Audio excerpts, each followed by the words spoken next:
And good evening, folks. Welcome to the Campus Center Ice Arena for our second annual Oz Hunger Games to End Hunger. That's right, you can see the tributes stretching out on the floor right now as we are basically waiting for showtime.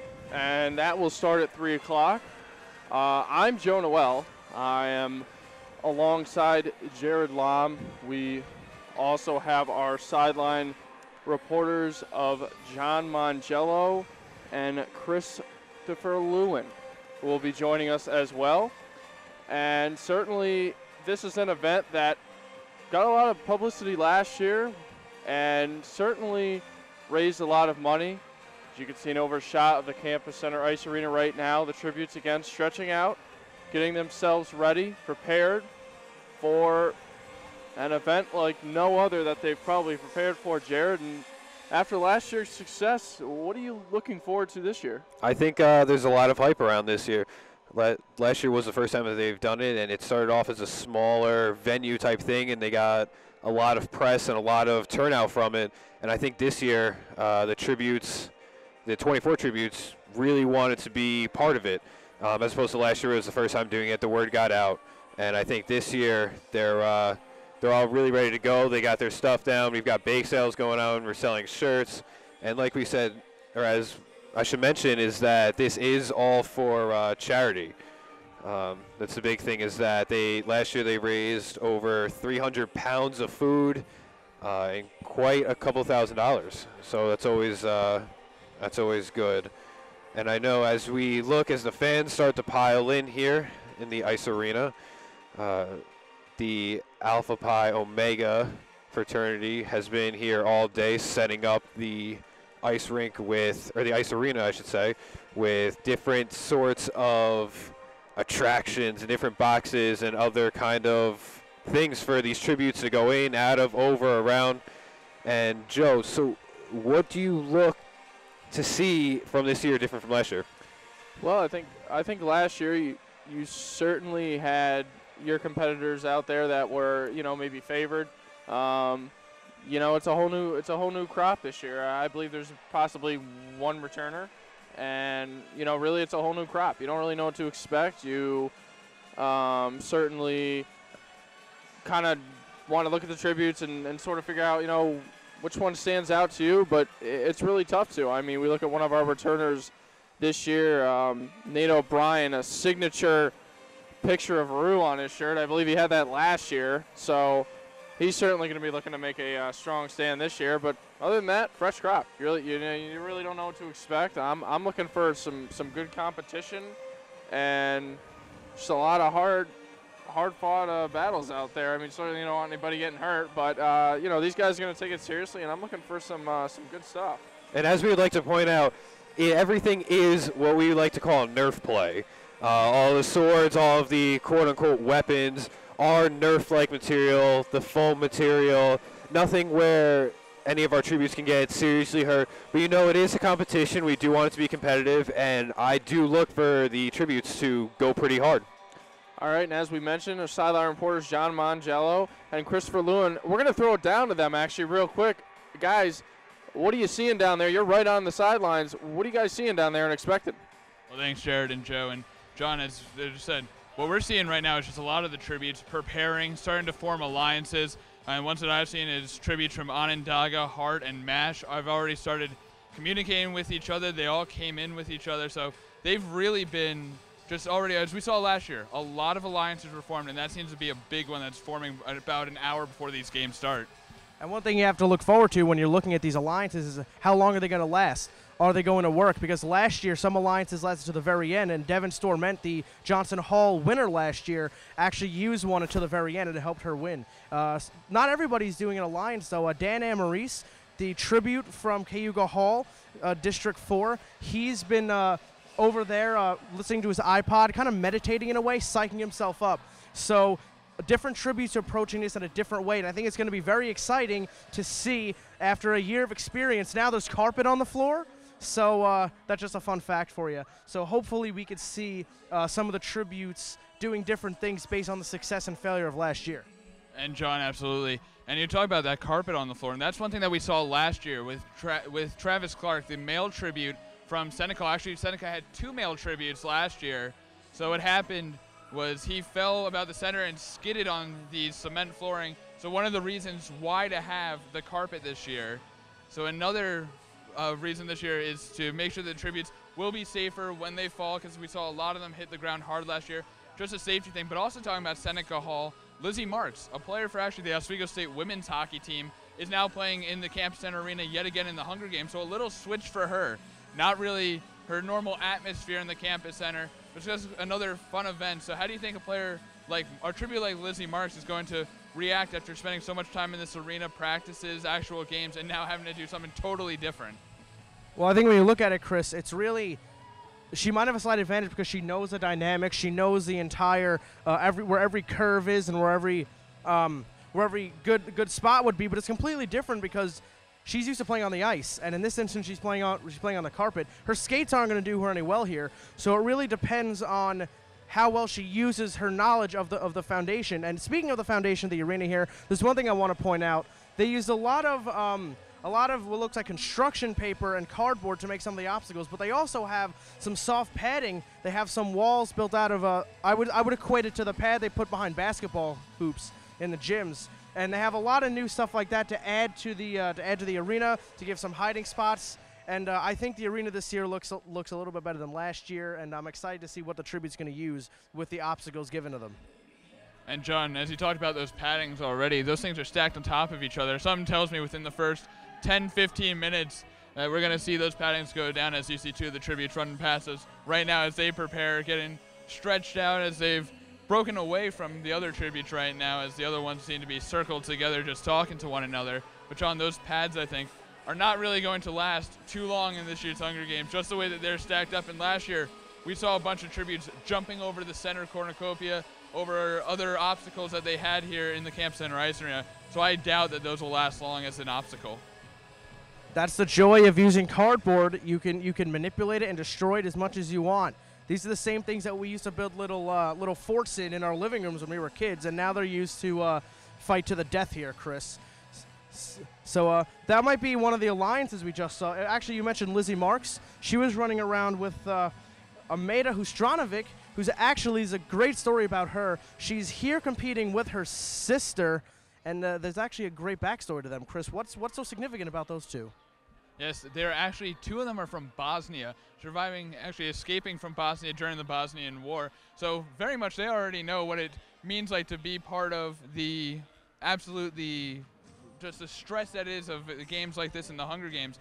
So John, for them, it just seems like they know so much already. They have that little backstory to them that seems to be very helpful for them, because we've never had a tribute last year's Hunger Games or anybody else in this year's Hunger Games who have actually had to survive something much worse than what they'll find today.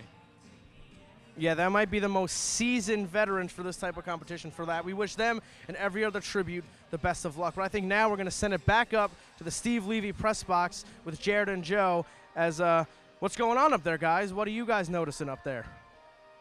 Thanks, guys. That was some in-depth stuff right there. I like what I saw. I like what I heard. And certainly it gives the people a good look at what we're looking at for this event. And you know, Jared, like they said, you've got a lot of competitors out here, some athletes out there on the floor, and really just a mix. You don't really know what to expect. Yeah, there's all different types of competitors. I mean, I know for a fact that we've got a couple basketball players out there, a couple of track players, a couple of indoor soccer players, and I think this is all things that could help them potentially. All right. Well, yeah, and we actually have a little intro we're going to throw.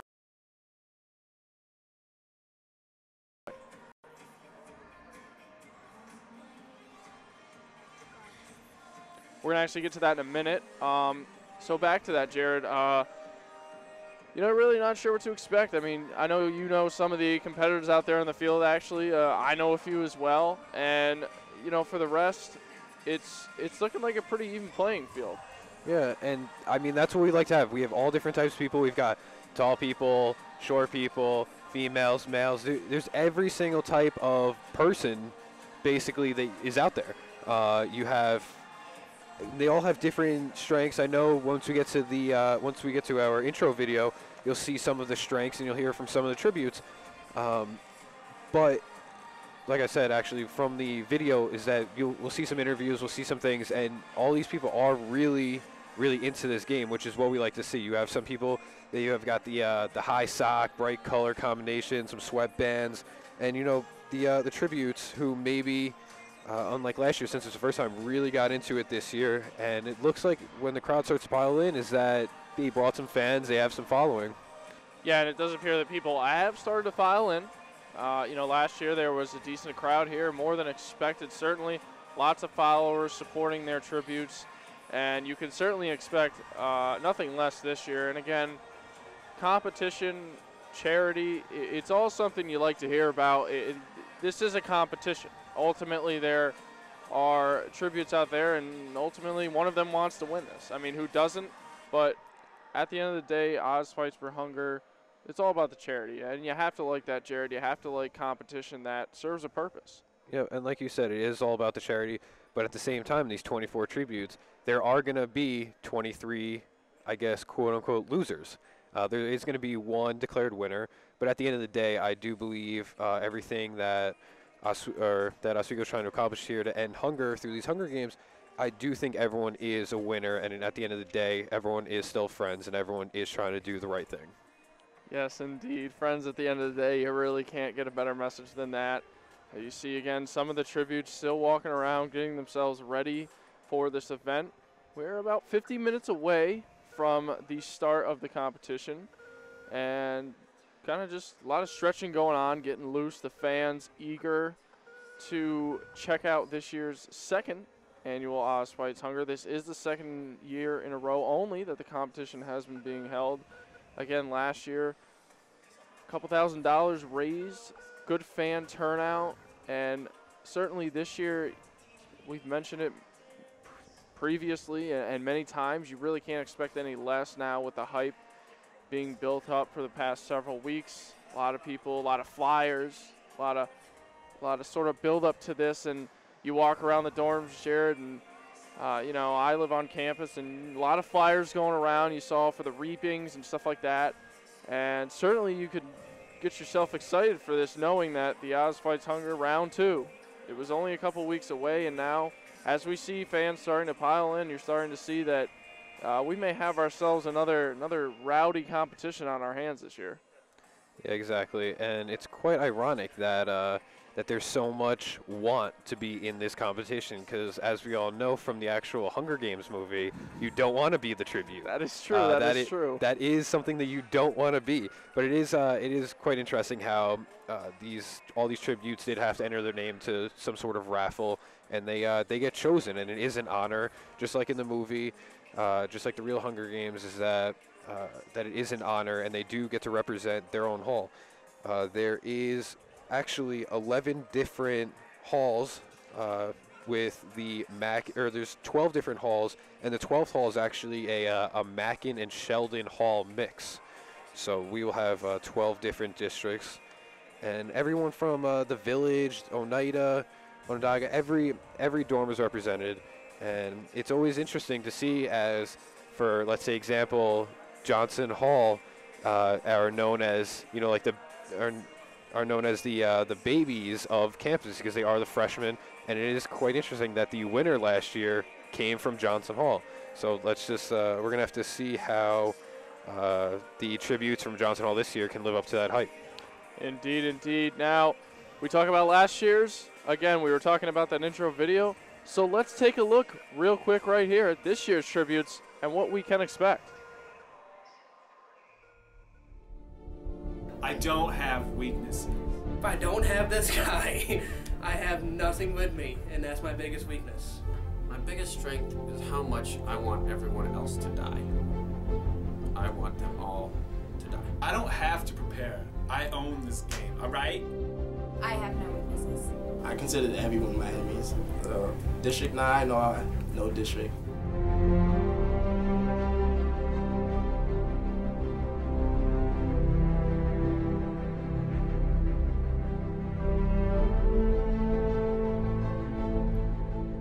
In the fall of 2011, the game makers of Oswego County set out on a journey to make the greatest event in Pan Am a reality in Oswego. These game makers had a vision, a game equal parts charity, community, and campus that would unite Oswego under two causes: to fight hunger and to watch a death match. Last year, over 300 fans came out to watch 24 tributes beat each other with foam swords until all but one was killed. Devin Stormont from District 12 was our victor, and she walked away with the grand prize. The community and campus came together to raise nearly $2,000 and hundreds of pounds of food. It is an understatement to say the 2012 Hunger Games was a mere success. But this year, 24 strong and talented tributes will try and trump the prosperity of the 2012 Hunger Games. These tributes have fought hard to be here today. In some cases, they have donated over $100 in canned goods and cash in order to secure their victory and their spot in the arena. All of the tributes here today have a deep passion and driving will to walk away as victors. However, there can only be one. Many supporters have backed these tributes along the way as well. By donating canned goods and money to the food bank, many fans have helped their tributes secure a spot in the arena. Many fans have also helped train and mentor their tributes, and today, it'll hopefully all pay off. I have a sensei in Waterbury. We usually have hand-to-hand combat. They have me do like 20 push-ups and like 15 backflips every day. And I have a poster of them up in my room. I signed up for a physical trainer, and they've been whooping my butt for the past 3 days, and I think I'm going to be really sore, but I'm going to do it anyway. I've been working with a couple of different mentors. I'm not going to say their names, I want to keep that advantage, so just training with them and mentally preparing. Nice. Lots of sit-ups, lots of push-ups, mental exercises, you know, the works. Running around campus a lot, going to the gym every day, you know, eating really healthy, kind of scoping out the competition as well. But preparation alone will not get these tributes through the grueling survival match. Our tributes need strength in the arena. Nate O'Brien says his strength is to make yo body melt. Well, I think my biggest strength is that I can drop that, and I'll drop anyone out there. Dead ass. Josh Argus says his rock-hard abdominals and his quote-unquote attractiveness will win him the games. Biggest strength? I would have to say my abs. Definitely my abs. Happy trail. Got a good happy trail to go with those abs. That's about it. And Brenna McIsaac says her winning smile will secure the victory. I think my dazzling personality, because it really does distract people. But to go along with these strengths, some tributes might have weaknesses. My ankles and my knee. My biggest weakness is I'm too trusting, so I think that if I make some alliances, people will probably stab me in the back. I just love my tribute partner so much. He's like my little teddy bear friend, and I can't go further. He's like blood. I'm not that fast of a runner. I'm a little scared of that. Maybe your weakness might be a little stamina, but I'll be able to keep it up. However, some tributes don't feel weakness as a problem. I have no weaknesses. Weakness, there's no weakness. Absolutely no weakness. I can't really think of a big weakness in my plan. I'm just so well-rounded in everything. I'm just perfect at everything I do. I don't have weaknesses. I have no weaknesses. I'm invincible. But even if these tributes think they're invincible, tragedy may strike and the unforeseen might become reality. Anything can happen at the 2013 Oswego Hunger Games to End Hunger.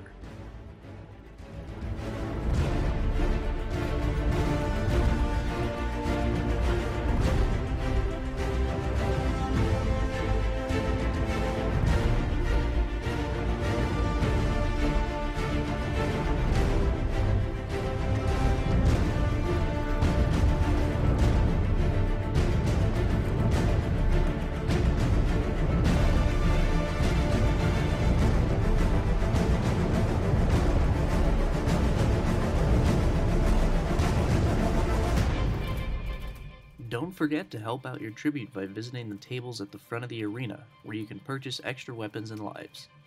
Remember, all proceeds from this event go directly to Oswego Food.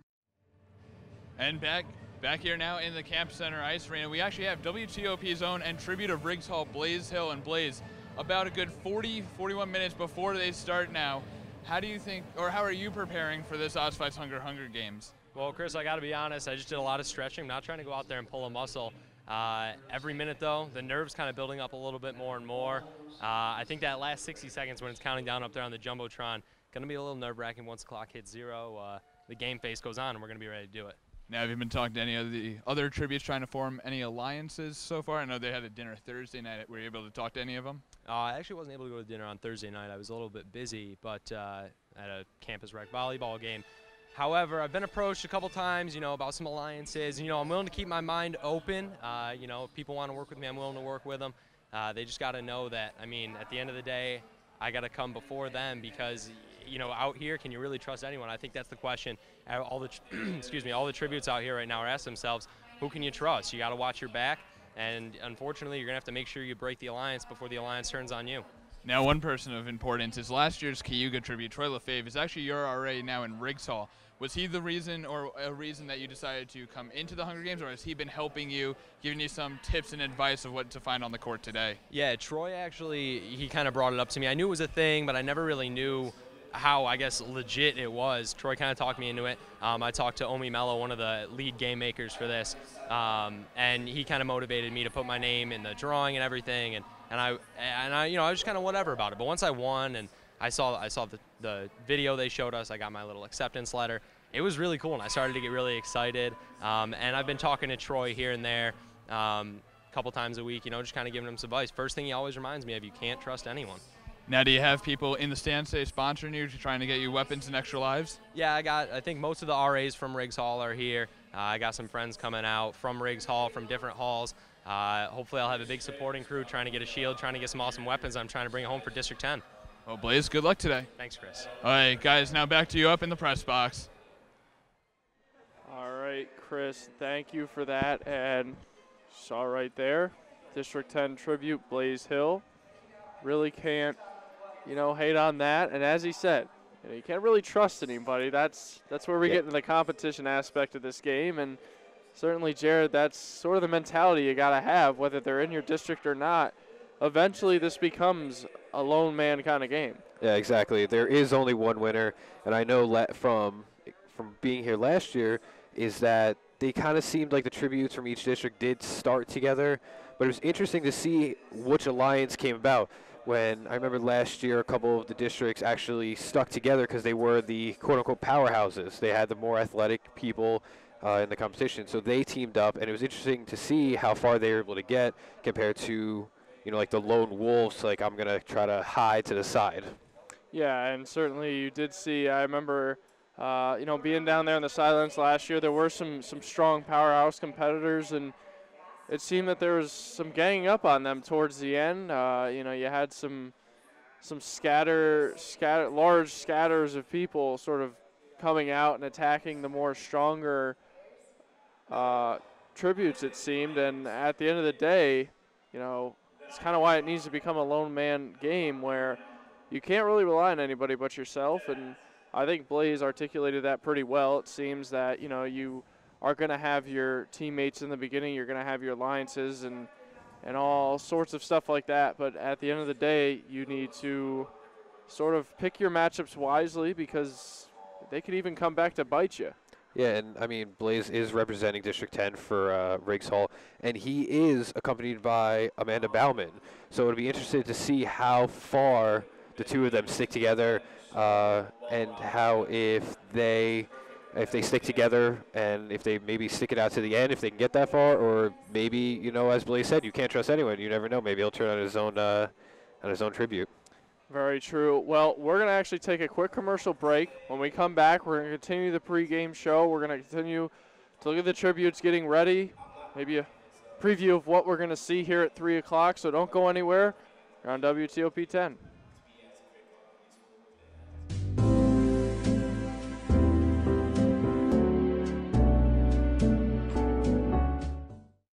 Every night before the show, me and the guys, we like to loosen up a little bit. Blue, 42, hike! Every now and then, Dan likes to take it a little too far.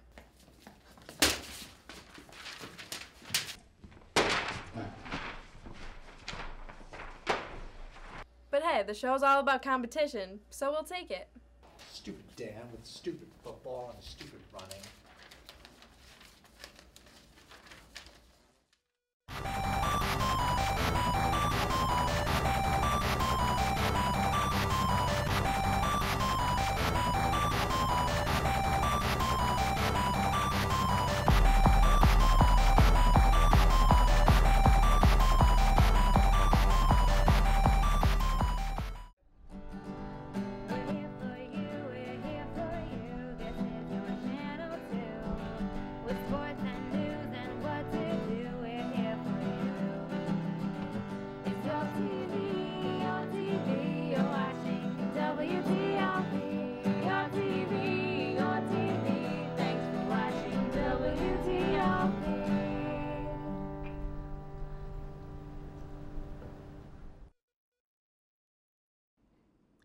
Last night, Lori Capricuzzi scored 2 goals on Aliyah Brian Love.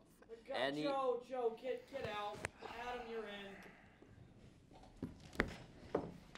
in. Lori Korpakovsky scored 2 goals on Ilya Brizgalov. Got it!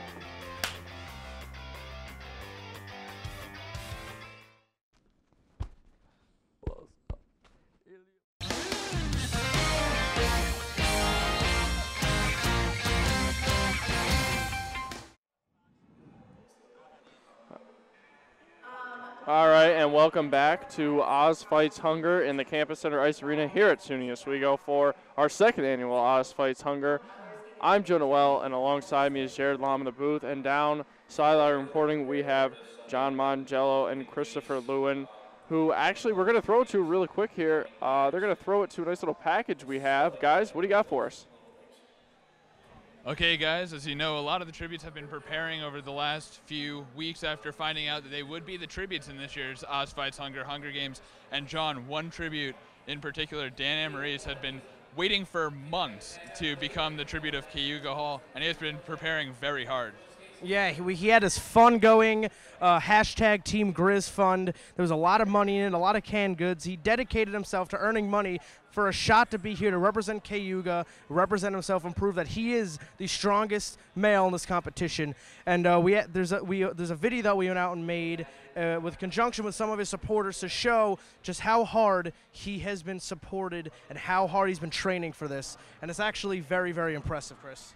Absolutely, and now we're going to send it to that package, this year's Portrait of a Tribute, Dan Amaris. Okay, state your name. Dan Amaris. Can you spell the last name for us? Amorese. Okay, Dan, so today what we're going to do is we're just going to ask you a series of questions, mostly about the Hunger Games. You think you're okay with that? Yeah, that's fine. Sounds good. Okay, let's get started. My name is Dan Amaris. I'm one of Cayuga's tributes for the 2nd annual Hunger Games. Well, my biggest strengths are my beard. I mean, I look scary. I'm incredibly handsome. I think I have that going for me. That's gonna, deflect some of the bad things. And my third one is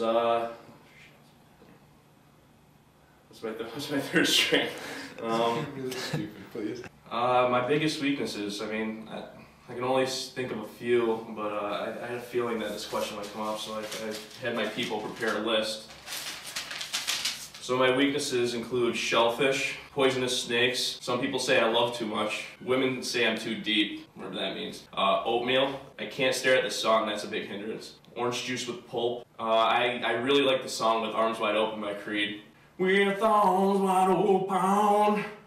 Anyway, I digress. Bullets, Arbor Day, and steam-powered locomotives are a big one.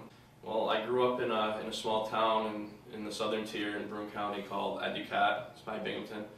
I've lived there all my life. I lived with my mom and my dad and my sister. And I don't know, I'm just basic background, nothing too exciting. I played football for 11 years, which has gotten me into the killing mindset. Yeah, just basic upbringing. So Dan, what's one thing that we may not know about you? It's one thing that you guys don't know about me is it's actually kind of hard for me to talk about, but I do have a deep love of poetry. I write my own things. I illustrate my own things. I'm what they like to call a dual threat in the business.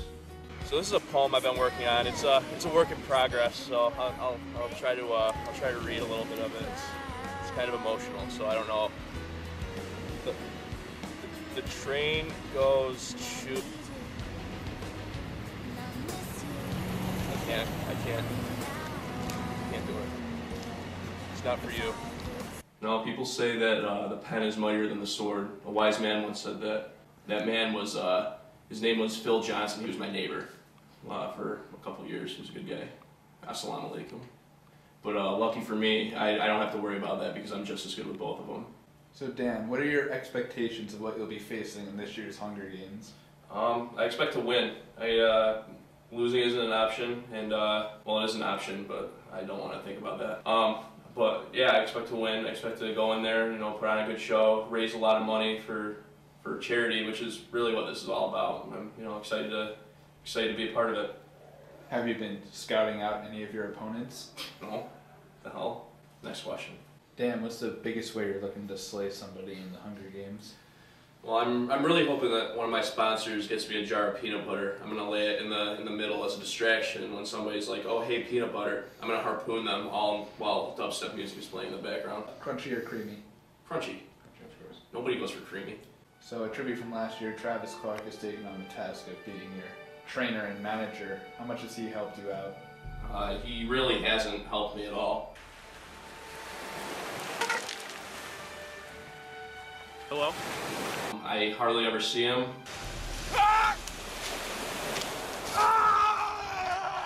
He's abusive at times. He doesn't do anything I ask him to. 1, 2, 3, 4, 5, 6, 10, 20, 25! Other than that, he's been pretty good. 59, 36, go, baby! Go! Woo! So what types of training have you been doing to prepare? A lot of weightlifting, I do a lot of yoga, nude, I run a lot. Gotta keep the heart working. Healthy heart, healthy body, that's what I always say.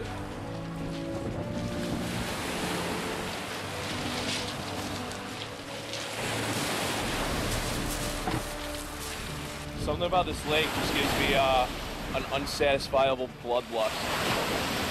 Just makes me want to kill things.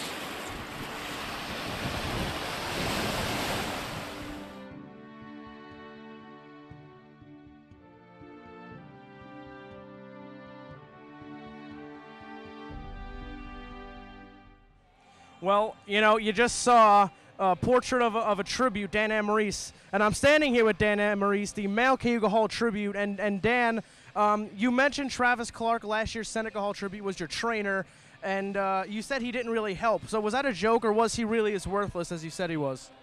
Worthless is not the right word. I would say he did very little, but he did do enough to kind of get me moving, like walking maybe.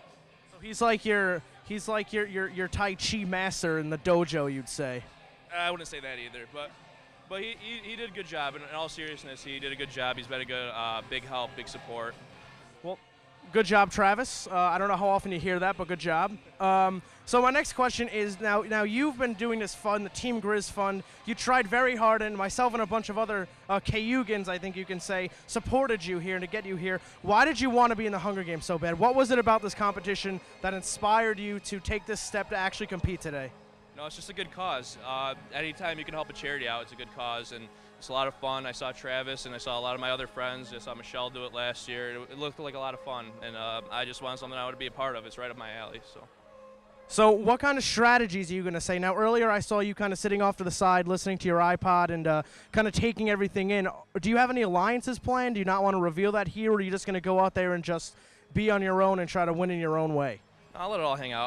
I don't really have a plan. I'm going to go in there and see what happens. Just kind of take it one step at a time. I've been kind of going about it like I would before a football game. I have my own rituals. You might have seen me and Travis walking the floor. That's one of them.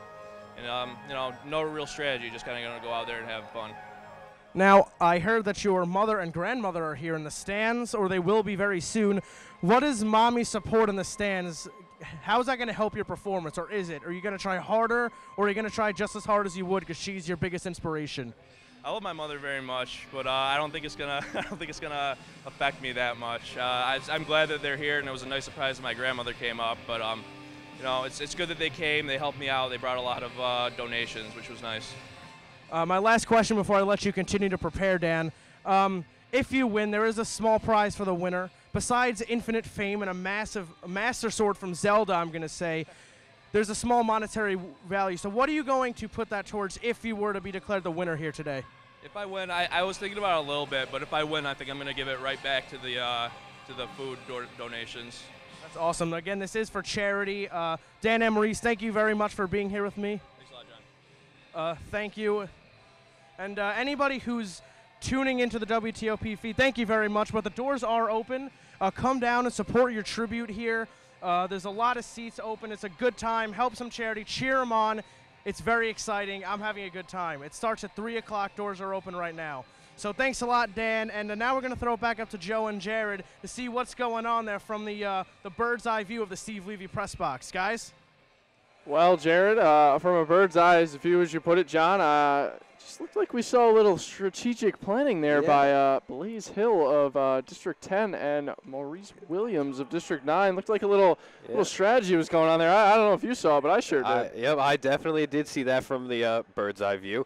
We can see everything from up here. But, yeah, Maurice Williams and Blaze Hill were definitely, or at least what seemed to be talking strategy, because I don't think they were talking about where they were going for dinner after this. No, I'm not so sure. I mean, maybe they'll go to Lakeside, who knows. But it looked like they were sort of scoping out the environment. And speaking of which, there was a setup involved when you think about it that goes into this and the hard work put in. And luckily we were able to sort of get a little bit of a mashup here of what exactly it took. You can see plain floor when we get here, and a lot of effort gets put in to set up these obstacles, to set up these barriers, and really allow these players and tributes to sort of, like we saw there, strategically plan out maybe where their strengths may be much more affordable to play to on this arena floor and where their weaknesses may be. Yeah, and talking about the setups, the tributes have been here for well over an hour, probably close to almost 2 hours now, and they have had time to walk the entire arena.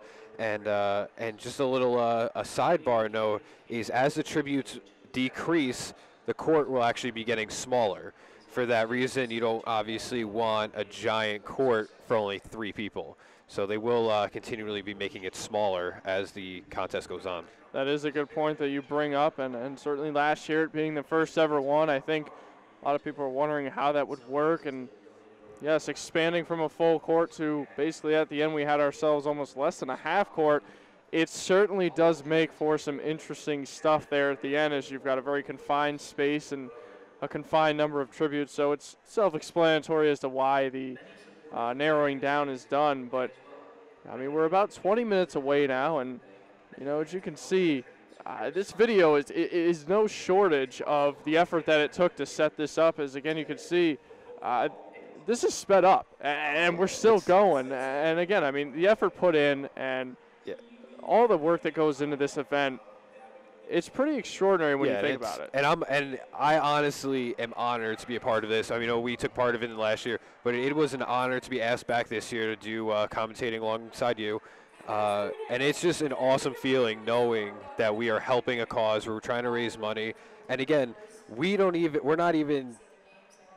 do that much for it. It's amazing, some of the game creators and the people who came up with the idea last year, how much work they honestly put in over the year. Yeah, and like you said, certainly events like this that you're proud to be a part of. You look around, you see, again, the stands have continued to pile in now. A decent amount of people coming in. You've got a lot of buzz going on around here. I mean, certainly, like we said, it's starting to get pretty close to 3 o'clock. You can tell the tributes are getting very antsy, trying to get really loose here. You know, the fans are getting antsy too. They want to see their tributes perform, and they want to see, I think they want to see what alliances we're going to see. I mean that's really the big thing here. You know, you really wonder who's going to jump out to a quick start, who's going to kind of sit back in the pack and kind of wait for things to come to them, because again, it's all about strategy, and it's all about there's one person out there that's going to win of these 24 people. And thinking about winning is even more so than maybe winning is you don't want to be that first person out. Because, yes, would it be great you'd get the ultimate fame, as John Mangello put it. You don't want to be that first person out. I know that they'll probably get their special interview on how they feel about being the first person off the game. But nobody wants that. Yeah, no, you don't want that. You don't want to be that person that goes out first. Now, there is certainly an intriguing story. You always have tributes, whatnot, and you look at sports and everything, and you look in competitions like this, and it would appear to me that we have ourselves sisters in this competition. And a truly unbelievable story. A truly unbelievable story.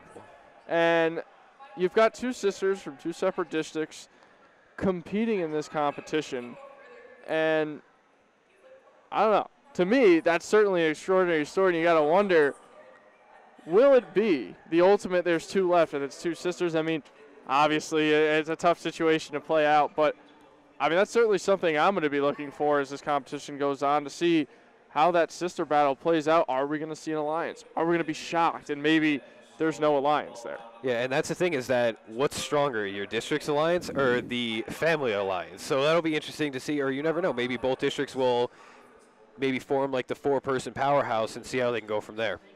Exactly. Well, again, we're just at 20 minutes until showtime. We're going to take another quick commercial break. When we come back, myself, Jared, John, Chris, we're going to keep the pregame going. We're going to keep the preview going. We're going to get you full up-to-dates on what's coming, what's going on. So stay tuned. We'll be right back. This is WTOP 10, Oz Fights Hunger.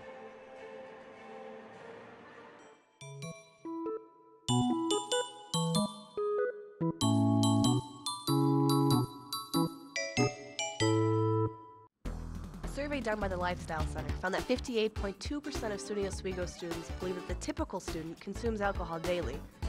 In actuality, it's only 0.7%. Hey, did you want to come out to that party with us tonight? No, thanks, I'm good. What about late night? Yeah, let's go. Great. Overcoming misconceptions. Now that's style. This message was brought to you by the Lifestyle Center. For more information, visit oswego.edu/lifestyles. We are the Tigers from Pet 885. And you are watching WTOP. Yeah.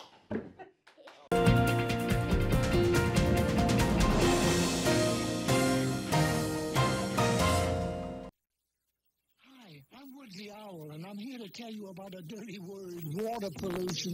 Kids, it's up to us to keep our lakes and streams clean and beautiful. We've been polluting the water with all kinds of junk like paper, cans, and gooey gunk. It looks ugly, and it's killing our fish and ducks. Please don't throw junk in the water. Give a hoot. Don't pollute. In the city or in the woods, help keep America looking good.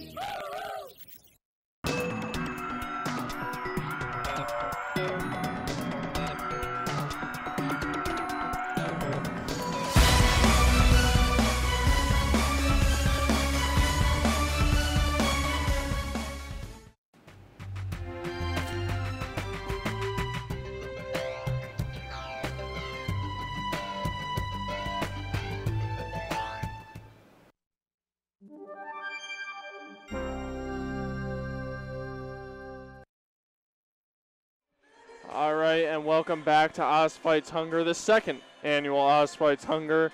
Jared, we're back here for a second year, and really, we're talking about the tributes, and what do you know, we have ourselves another interview with Chris down there. Chris, who you got for us?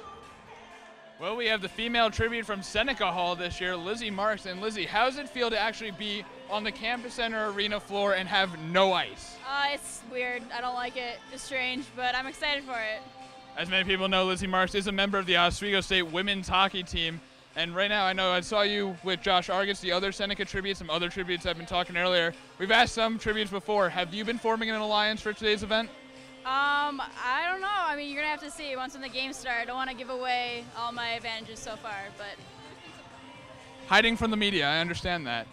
Now, when it comes to just the way that you see the setup right now, the cornucopia in the middle, the little places to hide around right now. Have you been scouting those out as places you might run to avoid the other tributes? Oh, definitely. I mean, like, the cornucopia is super small and tight, so you got to be aware of if you do run in that people can take off your X's, so.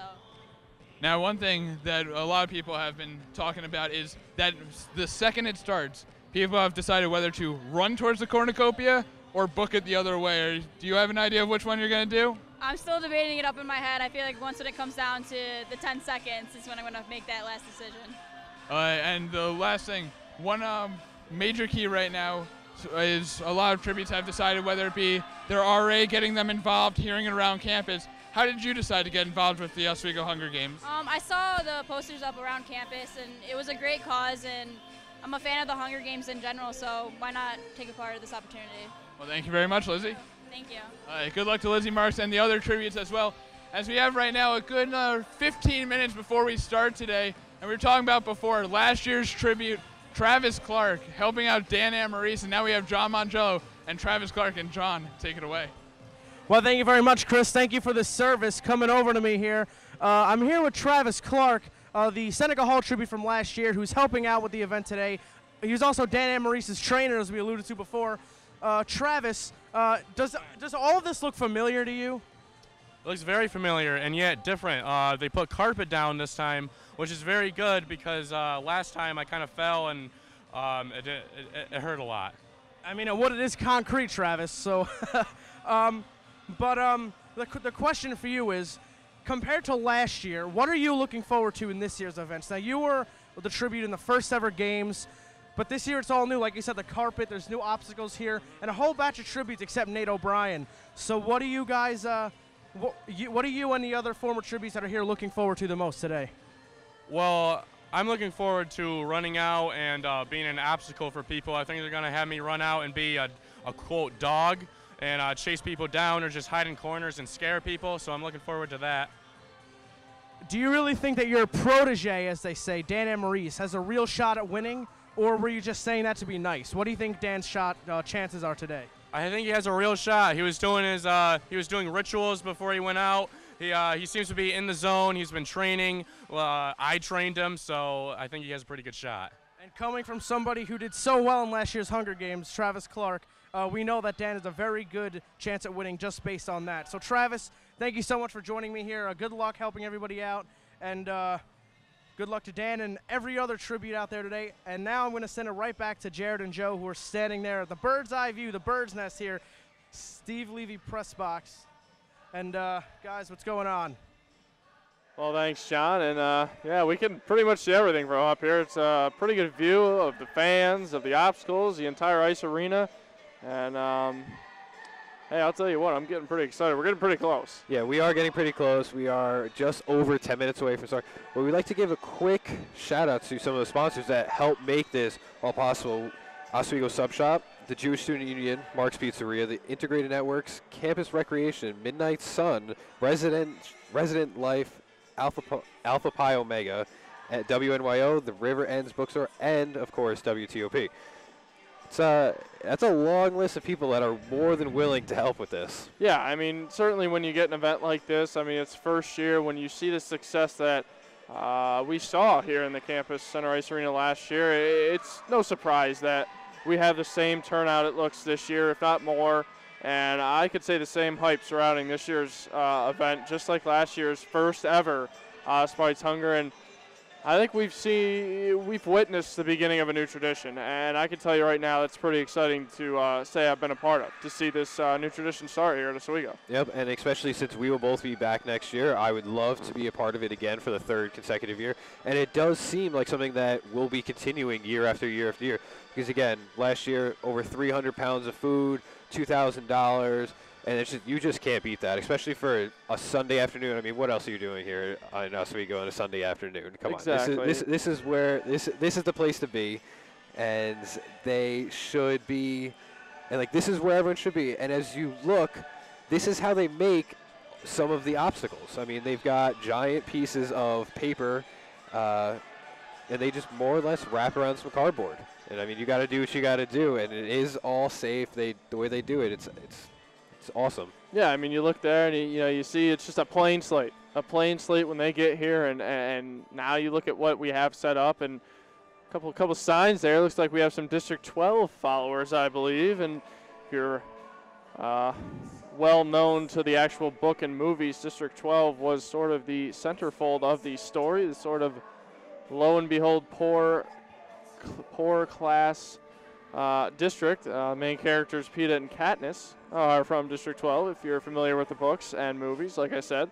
And certainly here, it's really a question of strength and partnership, and I don't really know if there's any weaker districts. You could say it's residence halls. I guess you could say maybe some are more luxurious than others, but at the end of the day, you've got all equal competitors, 24 people who all have the same mindset that, hey, this is for a good cause, but I want to walk out of here and win. Yeah, you definitely want to represent your dorm hall also.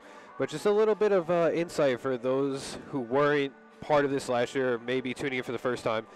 There will be refs actually throughout the arena. They will be designated by the green Oswego Hunger Games shirts, and they are there just to kind of keep everything, competitive, but to a certain extent. As we said, everything is. We don't want any board checks that we're used to seeing here on Friday and Saturday nights. Yeah, this is a totally different mentality than the Oswego State Laker hockey games. But yeah, there will be some refs to keep everything, on par. But again, just to make sure there's no disputes with extra lives. And again, leading to that, the lives will be designated by 2 X's on their arms. So once you lose both of those, you are out of the game. Yes, you can. Here, contestants are only allowed 1 extra life if luckily granted one by their contributors and donators out there. It's certainly something to look out for. Obviously, we will be keeping you posted throughout this entire game of the up-to-date activity. Whether contestants are getting extra lives, whether they've died, you will be informed.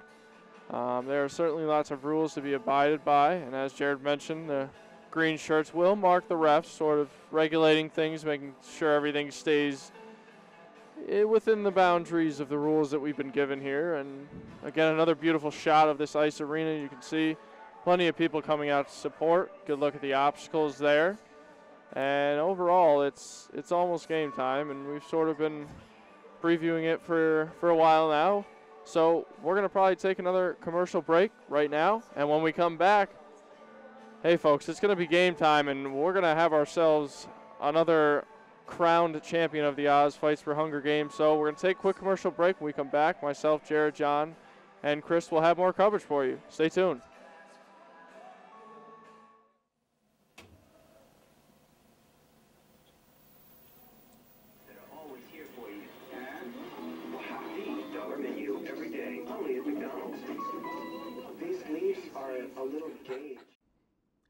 Last night, Lori Capricuzzi scored 2 goals on Alia Brian Love. And Joe, get out. Adam, you're in.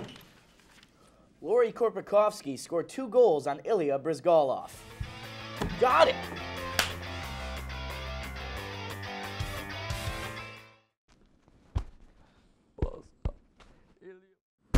A survey done by the Lifestyle Center found that 58.2% of SUNY Oswego students believe that the typical student consumes alcohol daily. In actuality, it's only 0.7%. Hey, did you want to come out to that party with us tonight? No, thanks, I'm good. What about late night? Yeah, let's go. Great. Overcoming misconceptions. Now that's style. This message was brought to you by the Lifestyle Center. For more information, visit oswego.edu/lifestyles. From Pet 885. And you are watching WTOP. Yeah.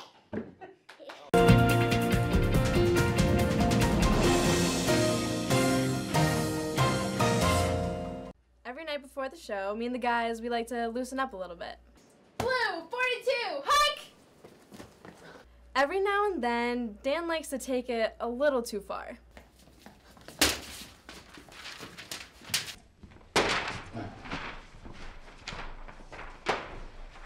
hey, the show's all about competition, so we'll take it. Stupid Dan with stupid football and stupid running.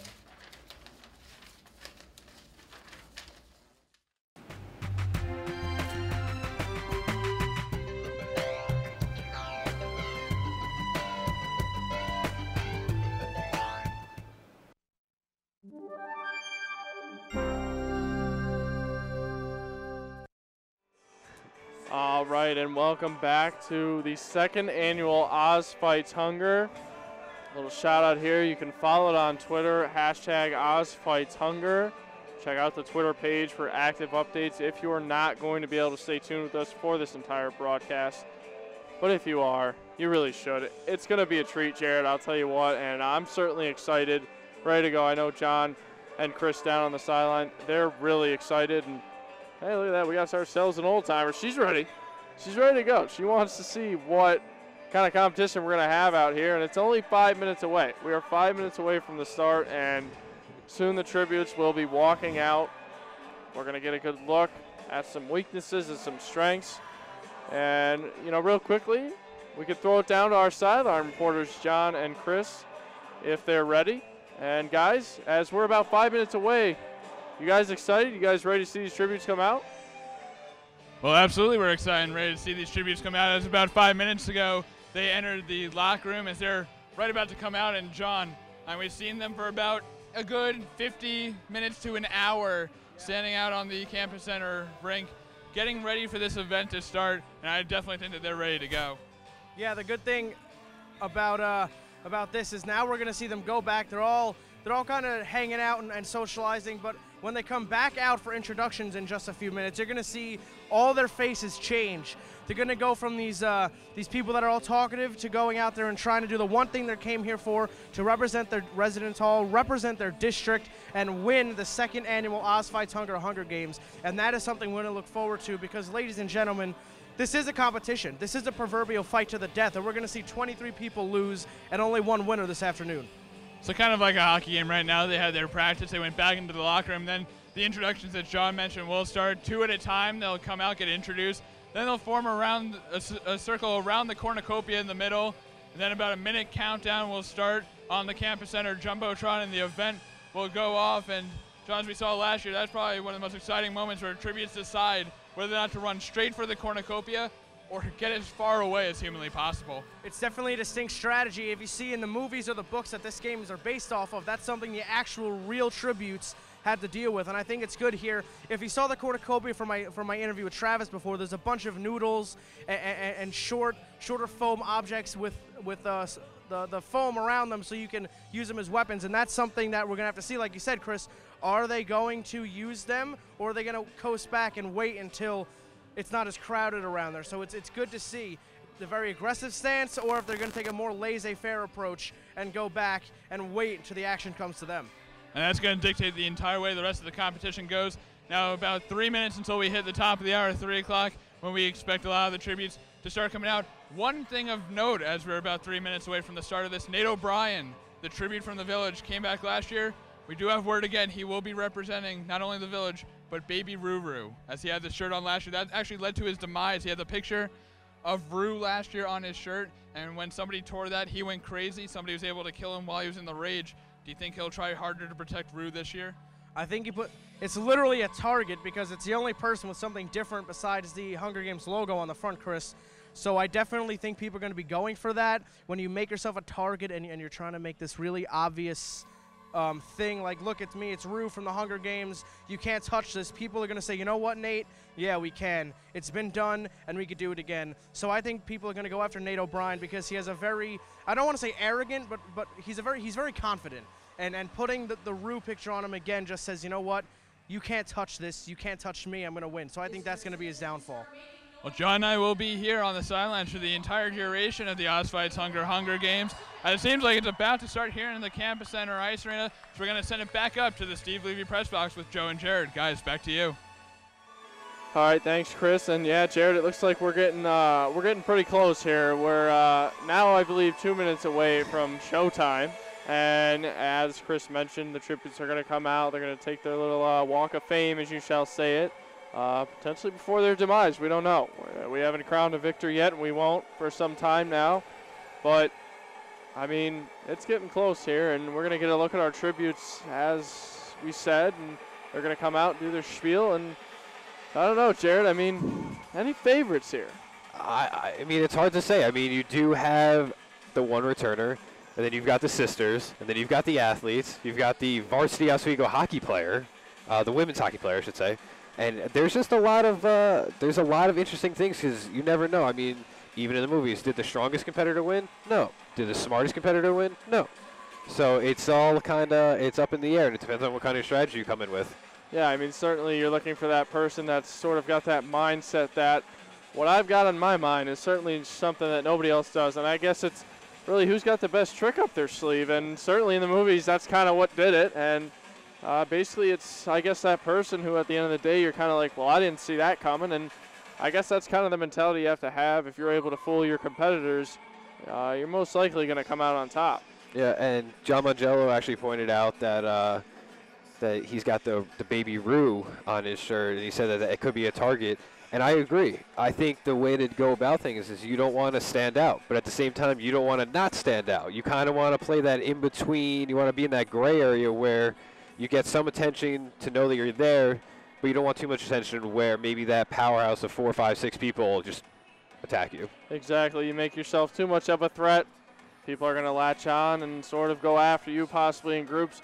We saw a lot of that last year with obstacles, human obstacles, when they came out. It was quite a cluster. Yeah. And there were certainly tributes backed into corners, and whether you were the strongest or not, really didn't know what to do. But actually, if we look down now at the ice arena, it appears the tributes are beginning to pile up for their entrances. Let's take a look on now. We're gonna take a look at these tributes. As you can see them in the tunnel, getting ready.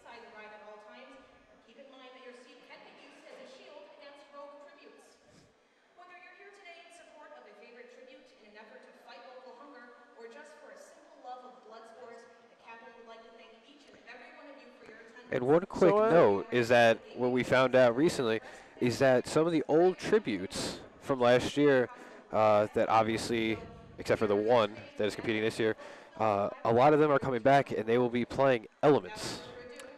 So as you saw in the movie and in the books where the element of fire or water or bears or whatever else they can possibly come up with, they're actually going to be the old tributes. So it's cool that they bring back the tradition of last year's games.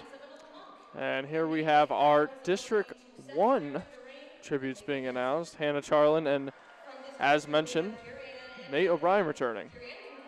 And I always find it interesting because it says that Hannah's strengths are stamina like a lion and intelligent as an old monk.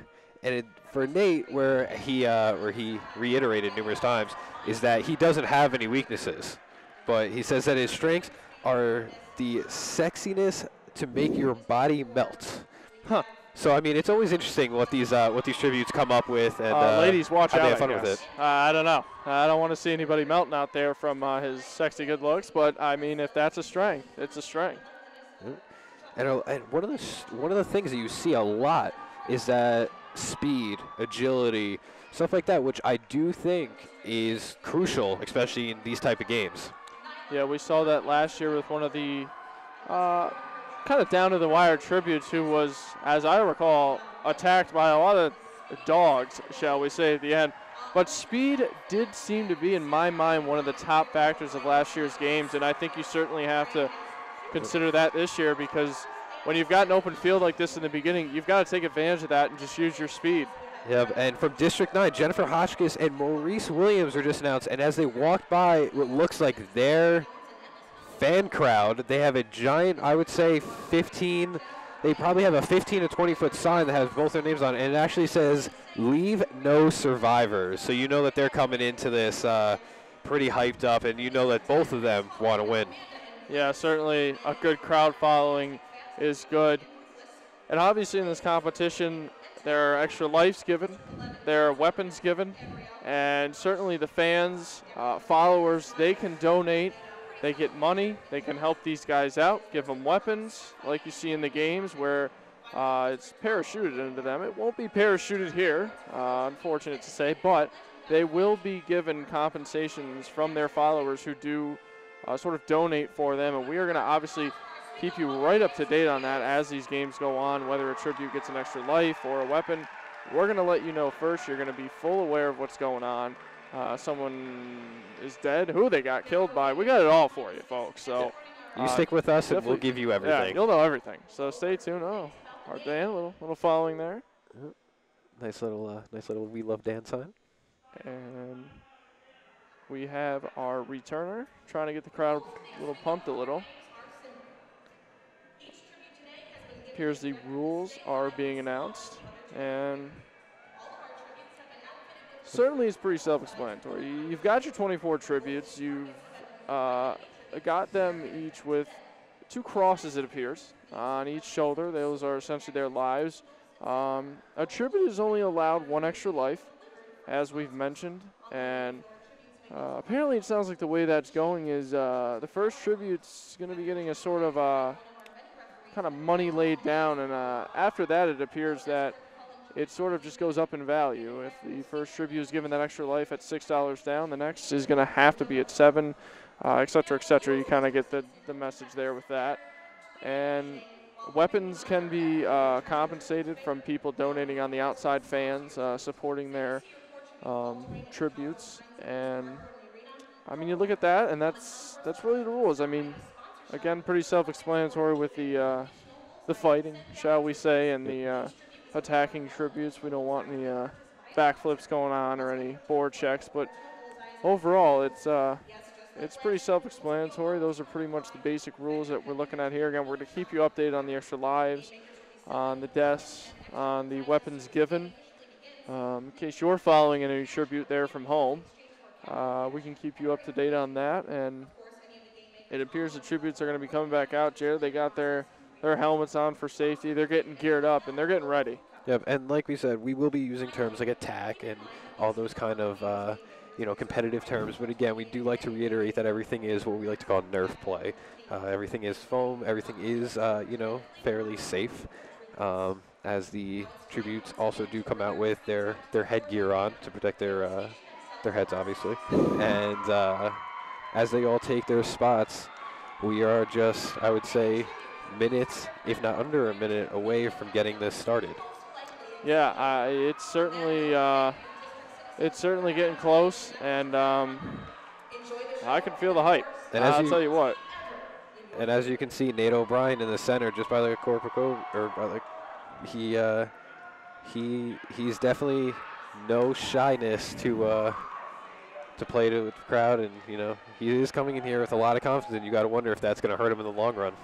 So everything you worked for, it comes down to this moment.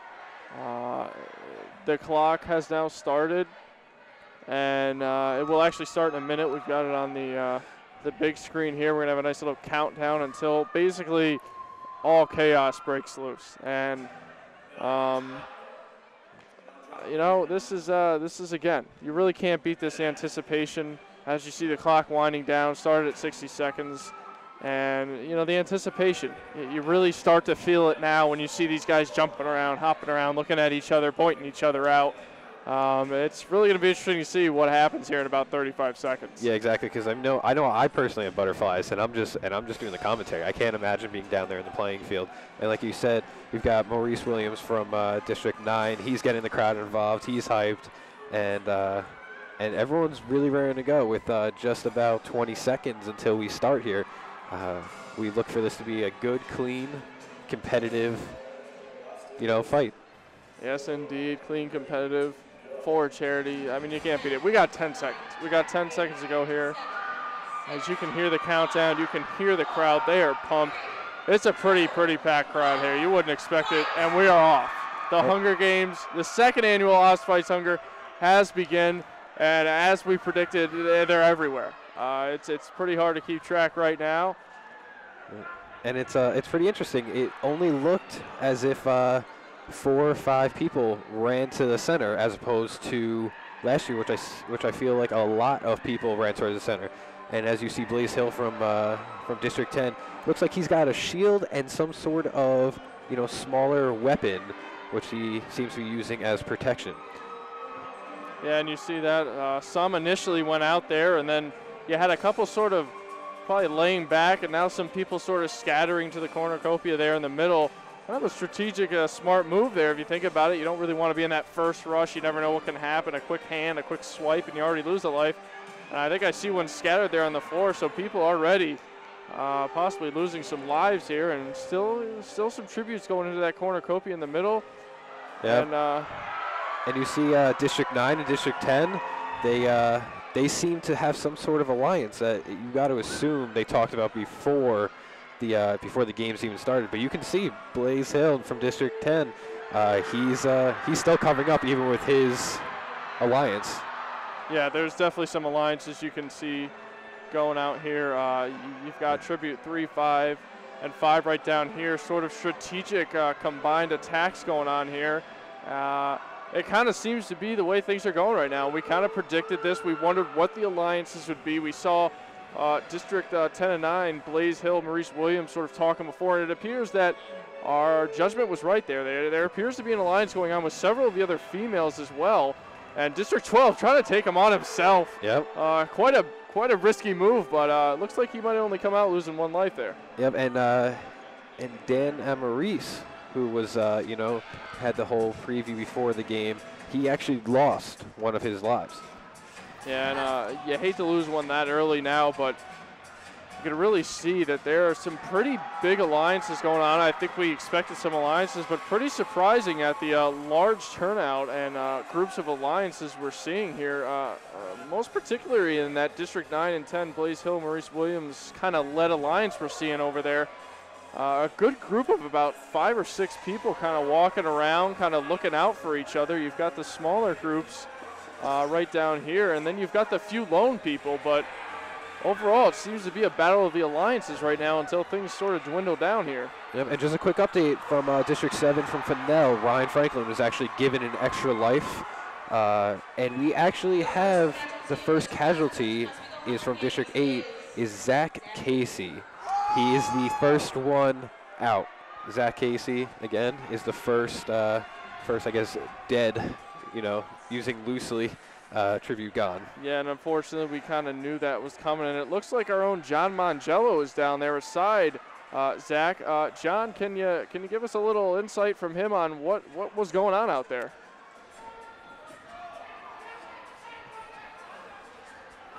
Oh, looks like all right, we're gonna actually get to that in a minute. Coming back up here, it appears we have some again a battle of the alliances. This strong group. 10 and 9.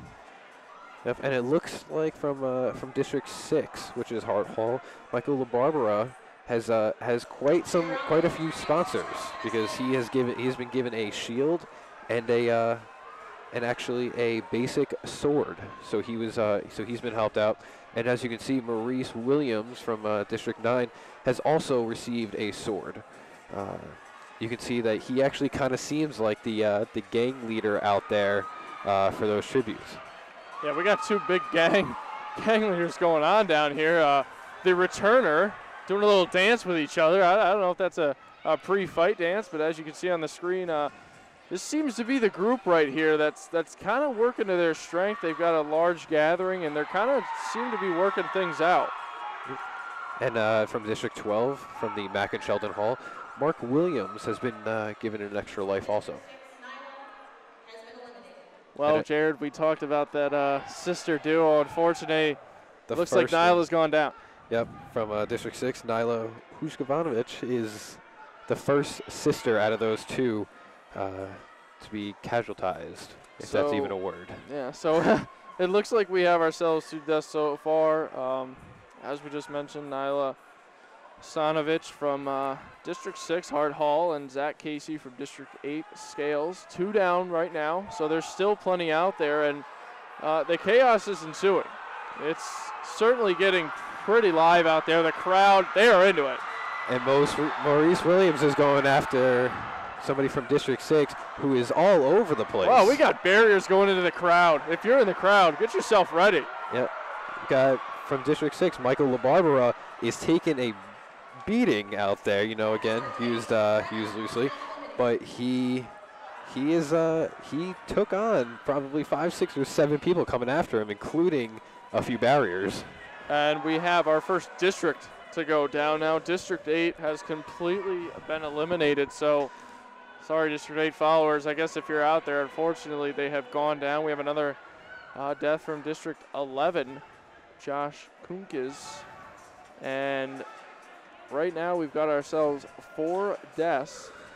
Still plenty of tributes out there. That means 20 remain. And again, really, I think the big story right now is there seems to be 2 powerhouse. There does. 2 powerhouse. In the middle of the arena, it looks like Maurice Williams might be in trouble. He's got himself a large gathering. That District 9, District 10 grouping, I don't think many have taken a liking to it. There's quite a large crowd hovering in on them right now. Yep. And it seems like all the tributes are actually in, I would say, even the 8th of the field, as Blaze Hill hops over one of the boundaries or obstacles, I should say, to completely disappear to the other side of the court. Yeah, it appears the returner Nate O'Brien, he might be in charge of this sort of vigorous new grouping that sort of is not taking a liking to the group, the District 9 and 10 alliance going on there. But things seem to be a little bit more scattered now.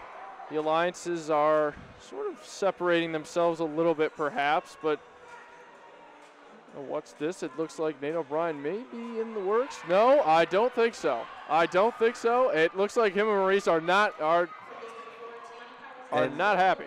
And it has been brought to our attention that all the tributes have been sold. And as you can see, Maurice Williams just took off one of Nate O'Brien's lives. Yeah, that was a heated exchange right there. You can tell that certainly those two. It looks to be that those are the 2 alliances we're looking at here. Maurice and Blaze Hill sort of coming out with their small grouping. And it looks like O'Brien is saying, no, I'm going to make my own, and we're going to shut this alliance down. But that's really the story right now. You've got the few stragglers sort of hanging around, just kind of waiting around, I think, to see what happens with these 2 alliances, because it appears that that's really what this has come down to. Well, and also something has just been brought to our attention, which is truly amazing and unbelievable. Not only has all of the weapons been sold, but for every life, it's going to cost $301 to get a life. Somebody has purchased a life for what I'm assuming is $300 for somebody, and the next life, if somebody wants to purchase one for somebody else, it would cost $301. We have Ryan Franklin and Mark Williams both have extra lives, and I mean $301. That is not a small change. That is an awesome donation. Maybe we can try to get the name of the person who did donate that to a tribute, but that is honestly that's like typically why that's what we like to see. And they released 2 mutts. They as you can see, old tributes from last year. They have what seems to be some sort of head material that they will probably be out there for a few minutes as they come back and try to take out some of the tributes to get a little excitement in there. That is certainly where you want to be careful. Those tributes, they're all targets now. These former tributes that come out as the mutts, they don't really care. They're going after whoever alliances and all that stuff. It really doesn't come into play when they get on the playing field. So certainly you got to watch out for them. And it appears that we've dwindled down a little bit here now. It seemed like we just had 4 deaths, and now it appears that we are up to about 8 deaths. Yep, and Ryan Franklin, who actually had an extra life, is now pronounced dead. Again, very loosely termed. Again, for those of you just turning in, no one is actually dead. It is all in fun and games, all Nerf play.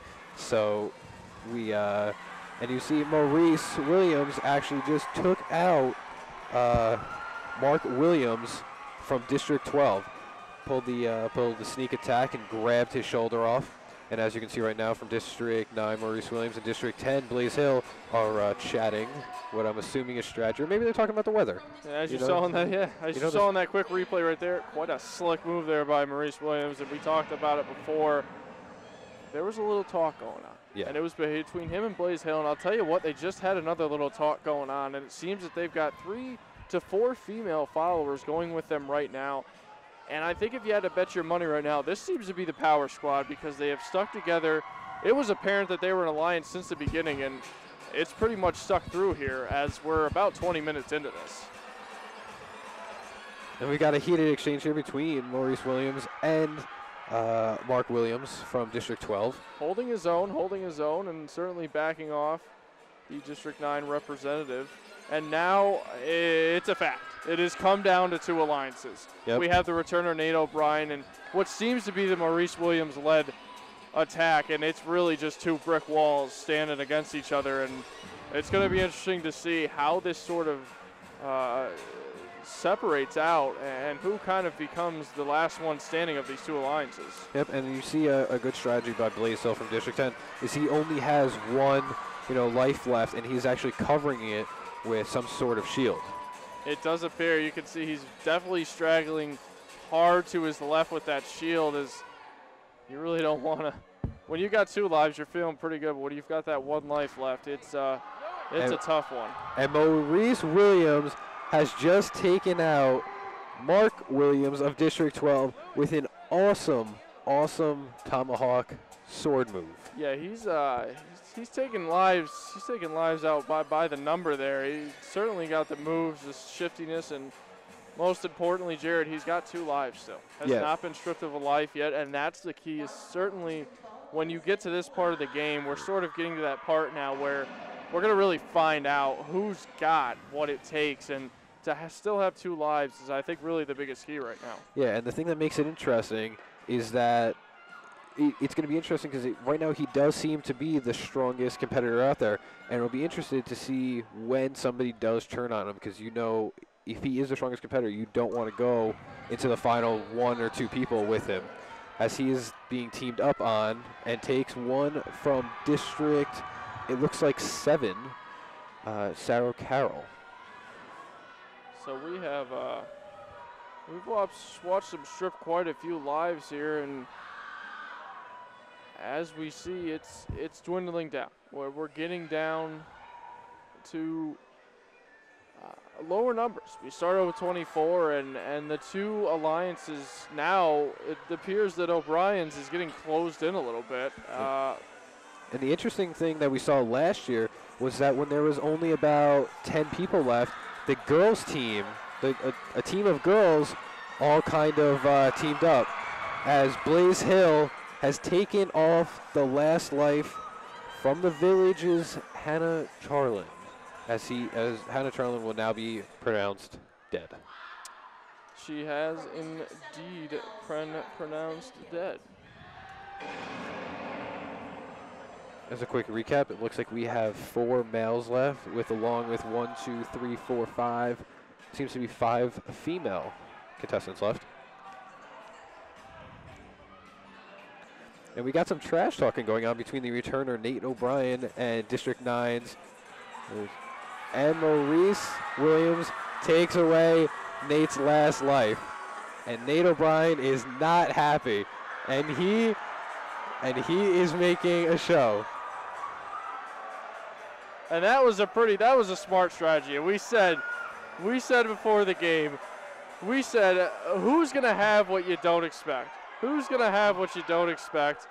And Blaze Hill, that was a simple trap and claw. Blaze Hill was the bait. Maurice, he was the trap, and it worked. It worked perfectly, and that is, he's not happy. You don't want to fall victim to one of those. Nope, and Nate O'Brien is still fuming, and it's got to be tough where he came last year and, probably didn't meet expectations, and this year came in with all the confidence in the world, and he's out early again.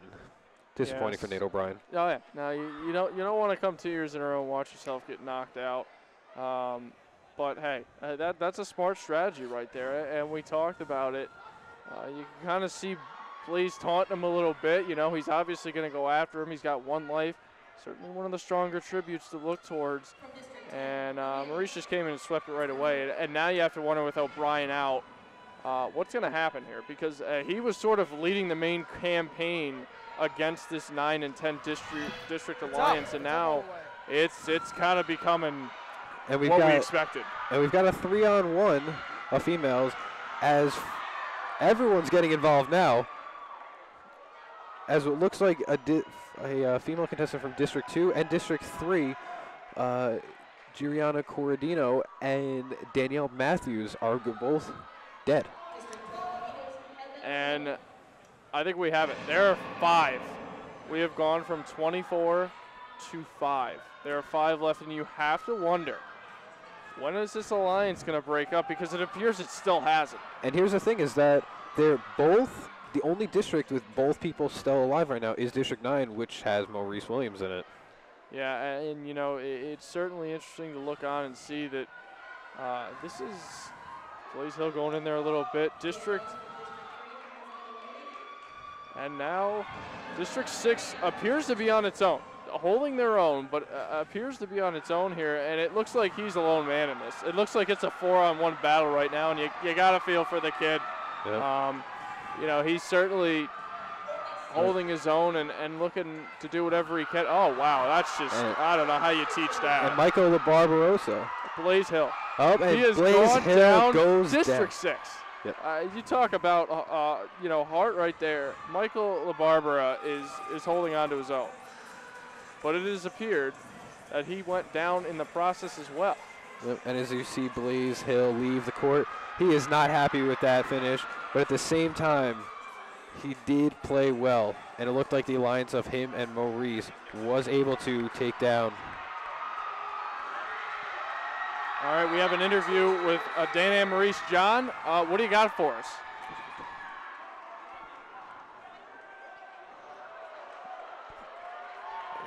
It looks like. All right, I'm standing here with Dan and Maurice, Give it who back to was us. a heavy favorite to win, and we have a winner. All right, wow, Send look it at back that. to us. We're gonna go back up to the top with this. Well, we have a winner. It appears that we have our winner, and it came down to the 2 District 9s.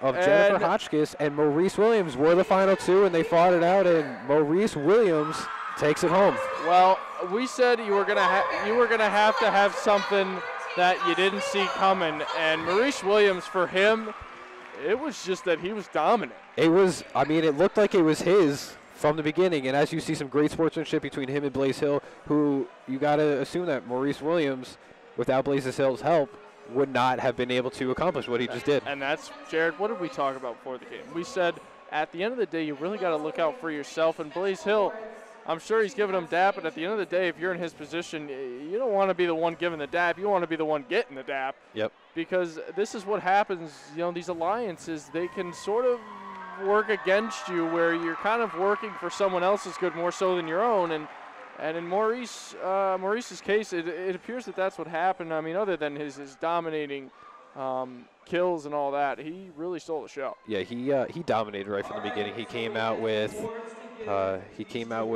lots of high emotion, came out with a strategy and stuck to it. Made an alliance, got him through till the final couple people, and he was able to take it home. And as he is given the crown and the sword, he is being the congratulations. We have awards being given here. Most kills went to District 6 Mike Olabarbara, as you saw there at the end. We're going to give it to Jenna from Waterbury for being this good. And Jenna from Waterbury receives an award along with Maurice Williams from Waterbury. And there you have it, the celebration, the crowd cheering. And here's a replay of the final kill, actually. And, you know, a little shaking hands there. They knew what was down. It was may the best person win. And, you know, you could certainly see that. And I actually didn't even see that. I just saw the replay where Maurice Williams actually took off one of his lives to make it 1-1. that is truly great sportsmanship, and he was still able to take his partner in crime through the whole thing. Crime. So we're actually going to send it down to Chris Lewin and John Mongello, who actually have the winner, Maurice Williams.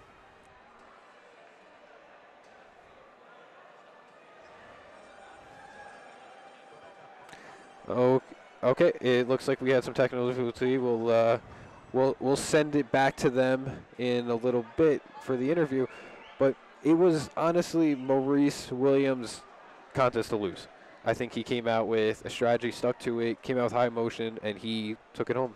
Yeah, I mean, certainly we saw his large alliance there in the beginning, and from start to finish, it was there. And, it was made pretty clear that he was the leader of it, that he was sort of the one being followed around. And when you've got that many people helping you out, it's certainly going to get you far.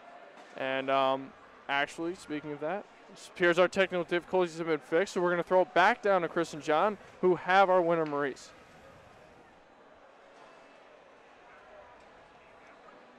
Williams, the champion of the 2013 Oz Fights Hunger Games. Congratulations, Maurice. How's it feel? Feels great. Feels very great. First time participating in this. It's a wonderful event. It's for a great cause. Just loved it. I really enjoyed it. I suggest that everybody else participated in it. Definitely for next year, looking forward to it and coming out to support. Now, one of your top helpers, your allies, Blaze Hill. And how did he affect your cause, getting you down to the final few rounds, then eventually being the winner? He was a great impact. I couldn't ask for a better alliance. We worked well together. We had great communication, looked at each other, plotted ever since the beginning. And I say because of him is why I made it this far. So I definitely give credit to Blaze. Now walk us through that final matchup. The last two tributes down there.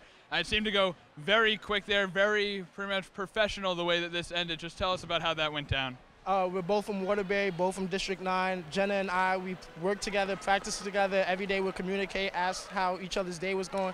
Great partner, and it came down to the both of us, and just wanted it to be fair. I'm glad it was her. Now I'm going to hand it over to John Mongello. And John, how does it feel for you after watching that? I mean, that was a very exciting, especially from what we saw last year, very fast-paced Hunger Games. Yeah, this time last year we would have got down to like the final 13, and now the game's already over. So my question for you was, what was your strategy going into this? What did you personally want to do? Assuming some of the alliances didn't work, how were you going to go out here to make sure that you won the sword and that gift card? I personally wanted to just make sure from the get-go I had an alliance that I can trust. People that I know we won't turn backs on each other, we'll look out for each other and have each other's backs. So that was definitely like one important factor. And now that you have the winnings, congratulations again. What are you planning on doing with it? Do you have any plans? Or are you just going to look at it and say, this is mine? And what are your plans for it now that you're $50 richer and you got a cool sword? Definitely, probably, first thing I'll do is probably call my mom and just tell her about the event and everything. As far as the $50 and the sword, it's just something, I guess, it's an award to look at and just feel like it's a great accomplishment to have. Any other comments, any last words you want to say about your victory, about the competition, anything like that? I just want to say I'm very grateful. It's a great event. It's for a great cause, and I just love it. And I'll definitely be here next year to support. All right, thank you very much. Here's your winner, Maurice, right here. Now we're going to send it back up to you guys. Congratulations again. Joe and Jared, take us home. Well, John, thank you. And certainly, nice guy, praising a lot of support there for next year. You can see he's getting piled by a couple fans there on the arena, and they're certainly excited. They're happy to see, who they came out to support win, as you see right there. His fellow tribute as well, giving him a little high five, little celebration there for his victory. And, I think overall, from start to finish, looking at this year's second annual Oz Fights Hunger, I'd say it was a success. And Jared, I think one of the big key points you made about that extra life, we had, I believe, $300 was the set mark for an extra life, and let me tell you, I didn't think I'd ever hear that number. Yeah, that was, again, truly just unbelievable. For I don't know whether they campaigned for the money or, somebody decided to whip out $300 and to give that person that life. But, that maybe that's a strategy. You give $300 to somebody, and then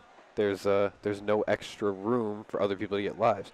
But we're going to send it back down to Chris Lewin and John Mongello, who actually have one of the head game makers down at the floor with them.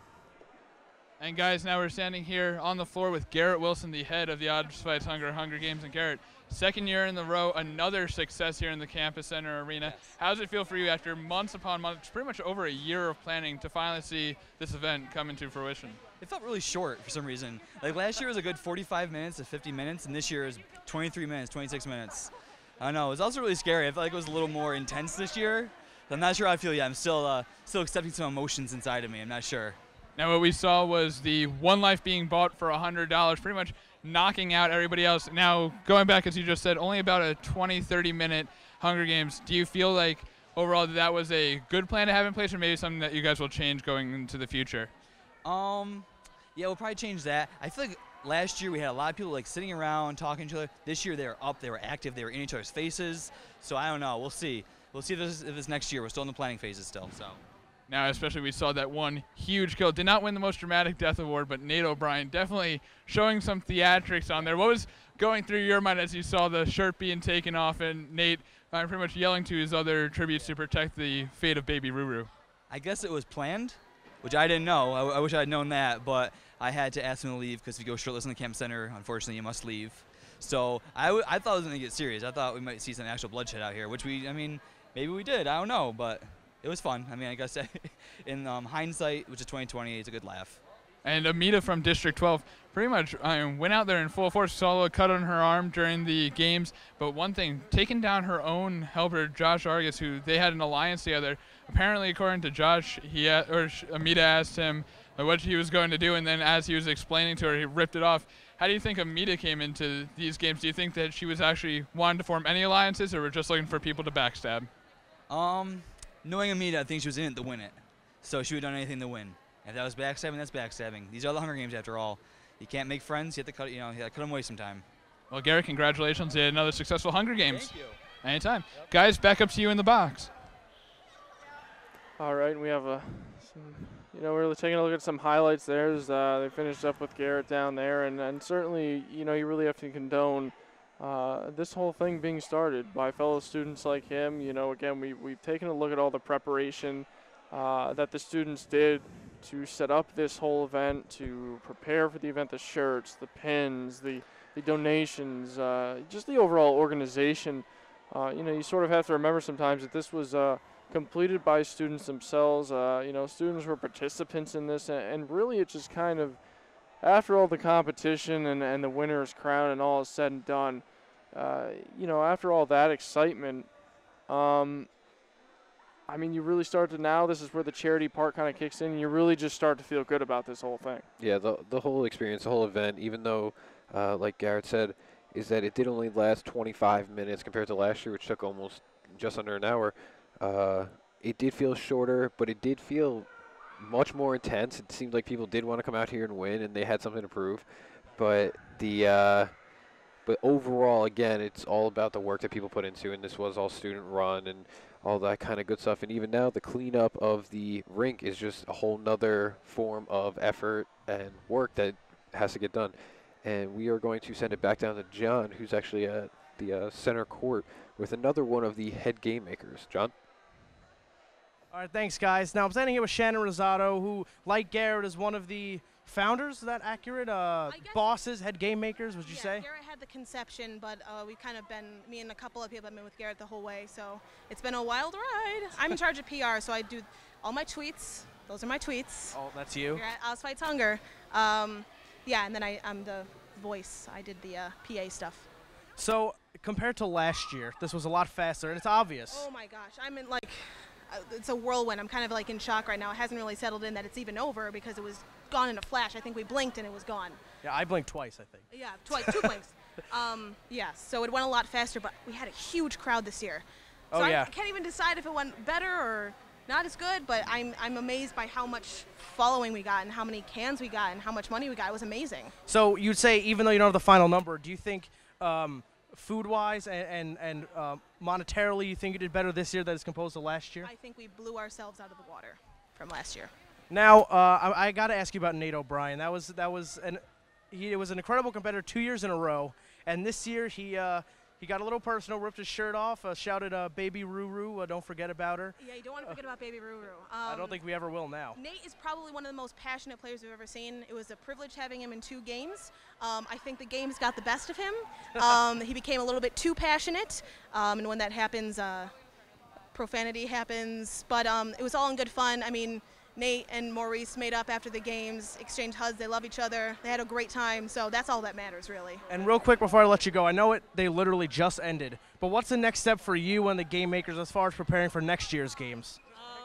Can't even think that far ahead. I think it's assembling a new team, so see what we can do differently, see what we can do bigger and better, and I just rally the district citizens. Well, there you go. You got a lot of people here. Great job, Shannon Rosado. Great job for the rest of the game makers, and it was an incredible Hunger Games. Joe and Jared, take us home, guys. All right, and like you said, it was an incredible Hunger Games, and certainly she's expecting that they blew things out of the water. So we're going to take a quick commercial break. We're going to come back. We're going to kind of wrap things up, maybe discuss a little bit about next year's event, what maybe we can see, maybe some improvements, enhancements. But for now, we're going to go to the commercial break, and when we come back, myself and Jared will be back here in the booth, so stay tuned with us.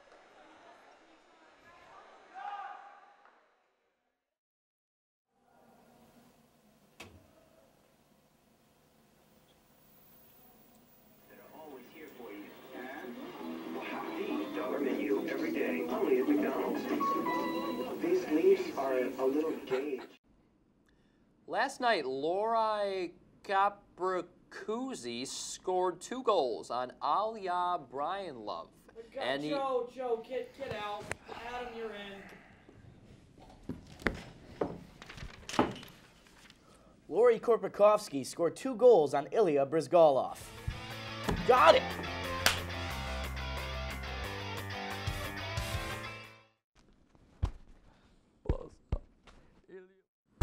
A survey done by the Lifestyle Center found that 58.2% of Studio Oswego students believe that the typical student consumes alcohol daily. In actuality, it's only 0.7%. Hey, did you want to come out to that party with us tonight? No, thanks, I'm good. What about late night? Yeah, let's go. Great. Overcoming misconceptions. Now that's style. This message was brought to you by the Lifestyle Center. For more information, visit oswego.edu/lifestyles. From Pet 885. And you are watching WTOP. Yeah.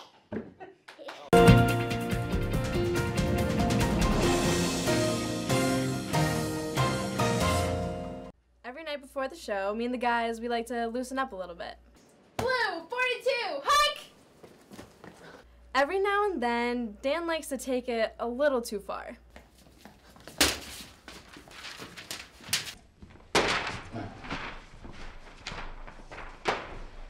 But hey, the show's all about competition, so we'll take it. Stupid Dan with stupid football and stupid running.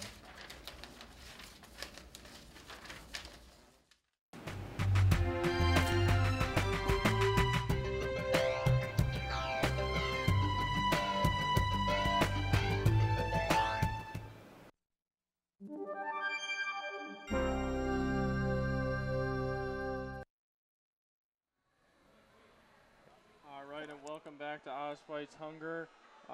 We actually have ourselves, Jared, it looks like another interview down there with kind of a multiply mentioned name, Blaze Hill. Now we're sitting here on the Campus Center arena floor in more of a little relaxed feel with fourth place winner Blaze Hill and Blaze on a very big competition. Maurice Williams, somebody who you had an alliance with, Maurice from Waterbury, you from Riggs, and he finished out as the champion. How's it feel for you, and pretty much what was that feeling like on the floor throughout the event? The feeling on the floor was really chaotic. You know, people told me to have my head on a swivel and be prepared for that. But really, I mean, it's even more so than you can expect. You know, just people coming from all angles. Fortunately, I felt that I was one of the fastest. Minus Maurice, I think I was faster than anyone else in the competition, so I think that gave me a little bit of an advantage. It was a lot of fun to work with Maurice. My goal was a top 10 finish. Once I saw there were 5 people left, you know, my expectations were, you know, I more than met my expectations, so I was, you know, kind of happy to go out with a bang. And once again, you're one of the final competitors. Now, Blaze, walk us through your actual death at the end of the competition.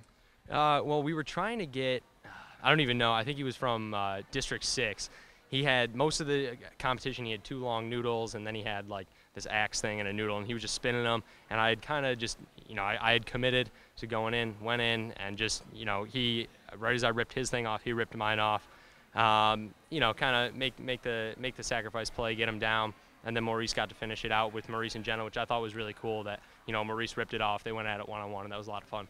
And one thing Garrett Wilson mentioned before, last year's competition went about 45 minutes to an hour. This one was about 25 minutes long. What do you think led to the faster, more speedier Hunger Games this year? Yeah, well, I think right off the bat, really, it escalated really quickly. Everyone went in, the middle centerpiece emptied really quick, and then I'm, just trying to get established, find my alliance, and I turn around, and the crowd's going crazy, and there are already like 3 fights breaking out.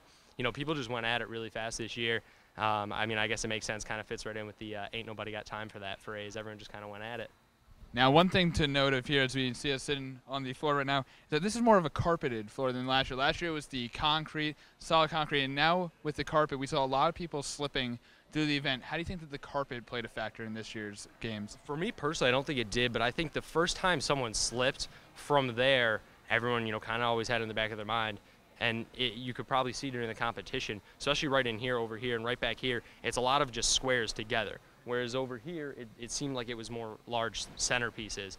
And I think the carpet's a good installment. Obviously, I wasn't in it last year for the concrete, but I think it makes it a little bit safer if someone falls. But like you said, the carpet makes it a little more likely that someone's going to slip. I think if there was a way to do it so it was bigger pieces and not the small little squares, I think it'd be an even better idea. Well, definitely food for thought for next year. But Blaze, congratulations yet again. Thanks, Chris. And it was great having you on this year's Hunger Games. Thanks for helping us out. But overall, once again, Blaze Hill, 4th place in this year's Hunger Games, right behind winner Maurice Williams. Back to you guys up in the box. All right, thank you, Chris. Now, guys, don't get too comfortable down there. I might join you. I'm a little tired up here myself and worn out. I might have to take a nap there on that carpet. It's definitely more comfortable than the concrete, Jared. I think we can agree on that. So, as we talk about enhancements, like they said, certainly the carpet, really the only big noticeable change this year from last year. But I guess the big story really is the change in time. You've got yourself about a 20 to 25 minute time frame this year. Last year, about 40 to 45 minutes. So about a 20-minute difference. I guess you kind of wonder, what can maybe be done to see this expanded a little bit, maybe get ourselves a little bit more time, because with the crowd, I can tell you right now, I'd certainly not mind an elongated event. Yeah, and last time it didn't feel like as if it was long. Last year it felt normal. This year felt kind of quick. And I think the biggest thing was that huge donation. Because if you think about it, last year it was a let's throw $5 towards District 1. Let's throw $10 towards District 5. Let's throw 15, 20. It was going up by 5s, even like $1. And I think 5-10 minutes into the game when somebody was here's $300 for a life, I think that kind of took that might have been out of the price range of some of the other followers of their tributes. So I think that was the biggest thing, because if you think about it, there was only 2 or 3 extra lives given as opposed to last year when there's probably at least 10. But we're actually going to send it back down to John Mangello and Chris Lewin, who are just finding different ways to be comfortable down there. Yeah, you guys look pretty comfy down there. What's going on? Guys, don't even ask. We're here with Omi Mello right now, one of the game makers for the Oz Fights Hunger Games 2013 version, hanging out in one of the little areas for the tributes to hide in during the games. But Omi, now to talk about, how do you think that these little areas like the cornucopia in the middle and places to hide for the tributes factored into this year's games? This year was a very different beast compared to last year. They were very vicious. There were some traps set around. We actually had one meant to save someone if they were being chased. It would collapse on the person chasing them. They didn't get used. Most of the things didn't get used. This year they decided, you know what? I'm just going to go straight after my competition. Now, John, I know this is probably the most interesting way we've ever done an interview before at our time here at WTOP. But for you, once again, how do you think, because John and I were on the sideline the entire time, and I know John and I were mentioning the way that these factors were being played. And John, as I pass it to you, what do you think, pretty much the same thing for Omi, how do you think that these factored in? Well, for the sake of the interview, there's people and things crashing and burning behind me, so that's the first thing. But as far as, because we were here last year, Lewin, and as far as it goes compared to last year, there was a lot more objects, including these very, very soft foam brick-looking things. However, like you said, Omi, not a lot of people use them. It was a very fast games, and it was a lot. You pretty much summed it up. It was very vicious. I saw a lot of hard hits, shields being thrown at faces. There was a nice spin move over here as things collapsed behind me. There's a lot of spin moves over here and just like tornado spins with swords and shields. And was that? Did you anticipate that from any of the competitors, or were you just assuming it was going to be how it was last year? Being second annual, we weren't sure if we were going to expect. We planned ahead for something like this happening. I mean, honestly, this is all for charity. So the fact that a life sold for $300, that's great for the Food Pantry of Oswego, which is why we're doing this event. Last year, first year, no one knew what to expect. Yeah. This year, I think the tributes coming in were like, okay, we saw what happened last year. Lots of them watched it on YouTube because of TOP's feed. And I think they were ready. I think they studied last year's games and were like, not going to mess around. Well, if this is the trend that it's going to be just more and more intense, and maybe you guys are going to have to add some more obstacles, things they have to jump over, maybe hide objects inside other places? We're definitely thinking about that. Now that we've kind of gotten into a groove, looking forward to next year already, see what we can change up, maybe so that the gameplay lasts longer. Yeah, we're going to start having meetings eventually. It's right now it's just relaxing, taking in everything. And real quick, if any students or anybody wants to get involved with helping the Hunger Games, how would they go about doing that for next year? Garrett Wilson. Okay. This is his brainchild. Came up with it last year, and it's kind of becoming a thing. Rise of Life is very into it. They enjoy it. All the halls were here supporting their residents. Hopefully next year it gets even bigger. We saw a crowd increase compared to last year, and I think this could be a thing going forward. Well, thanks, Omi. And Chris, just real quick, I got a question for you. How comfortable are you right now? John, I have never been more comfortable in my life, to be honest with you. And as we send it back up to Joe and Jared, guys, I'm sorry to make you guys jealous, but we're just here having a great time. Now back to you guys up in the box. Yeah. I mean, we can see you guys down there. You look pretty comfortable as compared to us up here in the booth. We pretty much have some nice plastic green chairs here, I guess. But that foam barrier stuff is looking a lot more comfortable, and never really thought you could make such a bed out of it. I might have to take one back to the dorm with me if I can fit one in there. Yeah, and the funny thing is that the whole event is just so much fun. Even the competitive gameplay, it's fun. The pre-work for it is fun. Everything now, everything's broken down. Everything's starting to get cleaned up, and we're still having fun. And the whole thing is that the whole cause is the whole event is for such a good cause. Is that that just makes it so much better. Like they said with the $300 life donation. You just can't stress that enough on how amazing that is.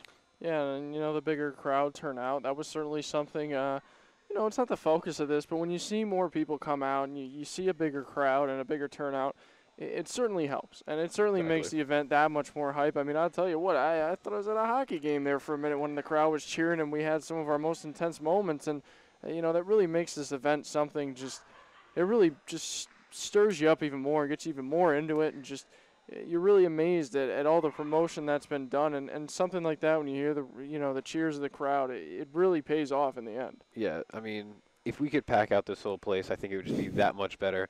I know it takes a Lakers-Plattsburgh hockey game to sell this place out, but yeah, there was definitely the crowd increase, and it does sound like we possibly did raise more money or possibly get more food to donate than last year, which is always top of the line of what we're trying to accomplish. And so that is something that we would obviously like to see increase year after year after year. And it'll be interesting when, let's say, somebody like Garrett and Shannon, when they graduate, who will possibly take the reins next, because this is something that should keep going. Yeah, I think certainly after this year, you really can't argue the fact that there's going to be a third one. And I think now that we've looked at these past 2 years, the first annual one, I know I was shocked at the turnout. I was shocked at everything. And I think when all the pieces got put together, we were all pretty amazed. And I think that's obviously what led to this year's succession of the event, and obviously doing a second annual Oz Fights Hunger. And I really don't think that it let down at all. I think all the anticipation, all the hype, all the buildup, the flyers, the reapings and everything, and everyone we talked to pre and post, it really lived up to the hype, and you can only imagine that when something like this gets started, it's only going to get bigger and bigger every year. And better and better and better. And I know the carpet was a big thing that they said they changed. They tried to make it a little bit safer than that concrete. And it will be interesting to see what they do next year, because there was a little bit of slippage with the carpet squares and stuff like that. But I'm sure, especially these game makers, everything that they've been able to accomplish so far, I have no doubt in my mind that they will come up with a way to increase the safety even more and increase the gameplay and everything about the event.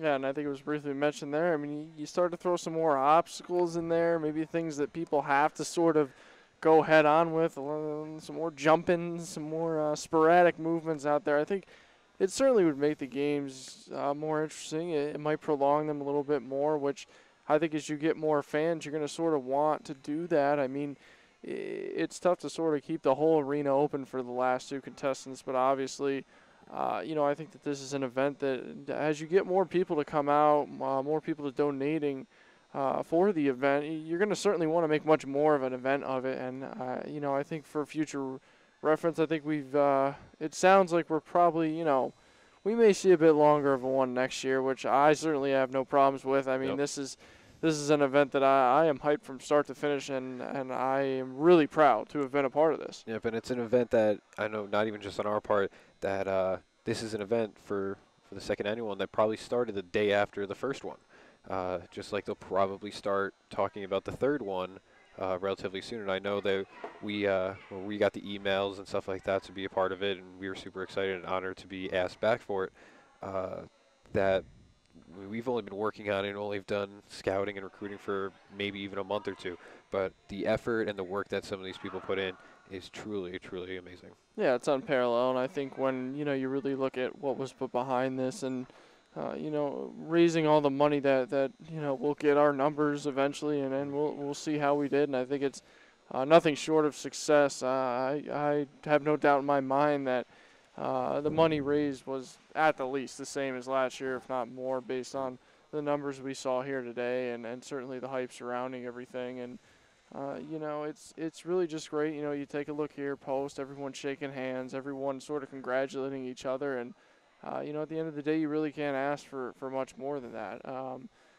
You know, we have our champion again, Maurice Williams from District 9 Waterbury. He was the champion, you see right there, sort of post-game, celebrating with his crown and winner's sword. And really, you know, pretty much to sum it up, he was in dominating fashion from start to finish. And alliances were a pretty big story this year, and I'd say much more than last year. It's pretty much what sort of played things out. Yeah, it kind of seemed like not even that they were just more important, but it seemed like there was much bigger groups, and I think that also did help with the gameplay. And it was interesting because I think the most exciting part that I was looking forward to that didn't get to happen because of how short it was that they were going to release the old attributes as, let's say, fire or wind or other elements. All right, well, that's going to do it for me and Jared. Again, I'm Joe Noel, alongside me Jared Lom, Chris Lewin, and John Mangione as our sideline reporters. Did a great job. This was Oz Fights Hunger's second annual. Thank you for tuning in, and be sure to come back next year. WTOP 10. We'll see you next time.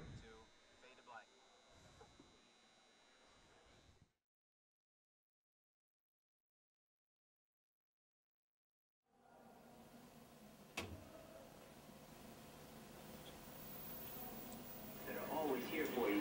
And the dollar menu every day, only at McDonald's. These leaves are a little gauge. Last night, Lori Capricuzzi scored 2 goals on Alia Brian Love. And Joe, get out. Adam, you're in.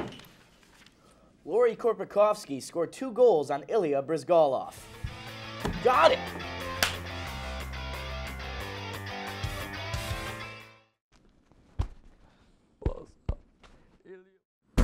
A survey done by the Lifestyle Center found that 58.2% of SUNY Oswego students believe that the typical student consumes alcohol daily. In actuality, it's only 0.7%. Hey, did you want to come out to that party with us tonight? No, thanks, I'm good. What about late night? Yeah, let's go. Great. Overcoming misconceptions. Now that's style. This message was brought to you by the Lifestyle Center, For more information, visit oswego.edu/lifestyles. We are the Tigers from Pack 885. And you are watching WTOP. Yeah!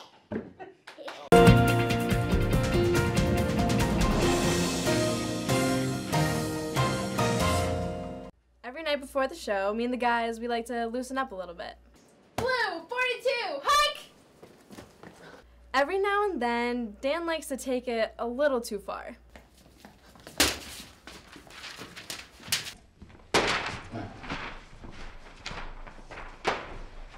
But hey, the show's all about competition, so we'll take it. Stupid Dan with stupid football and stupid running.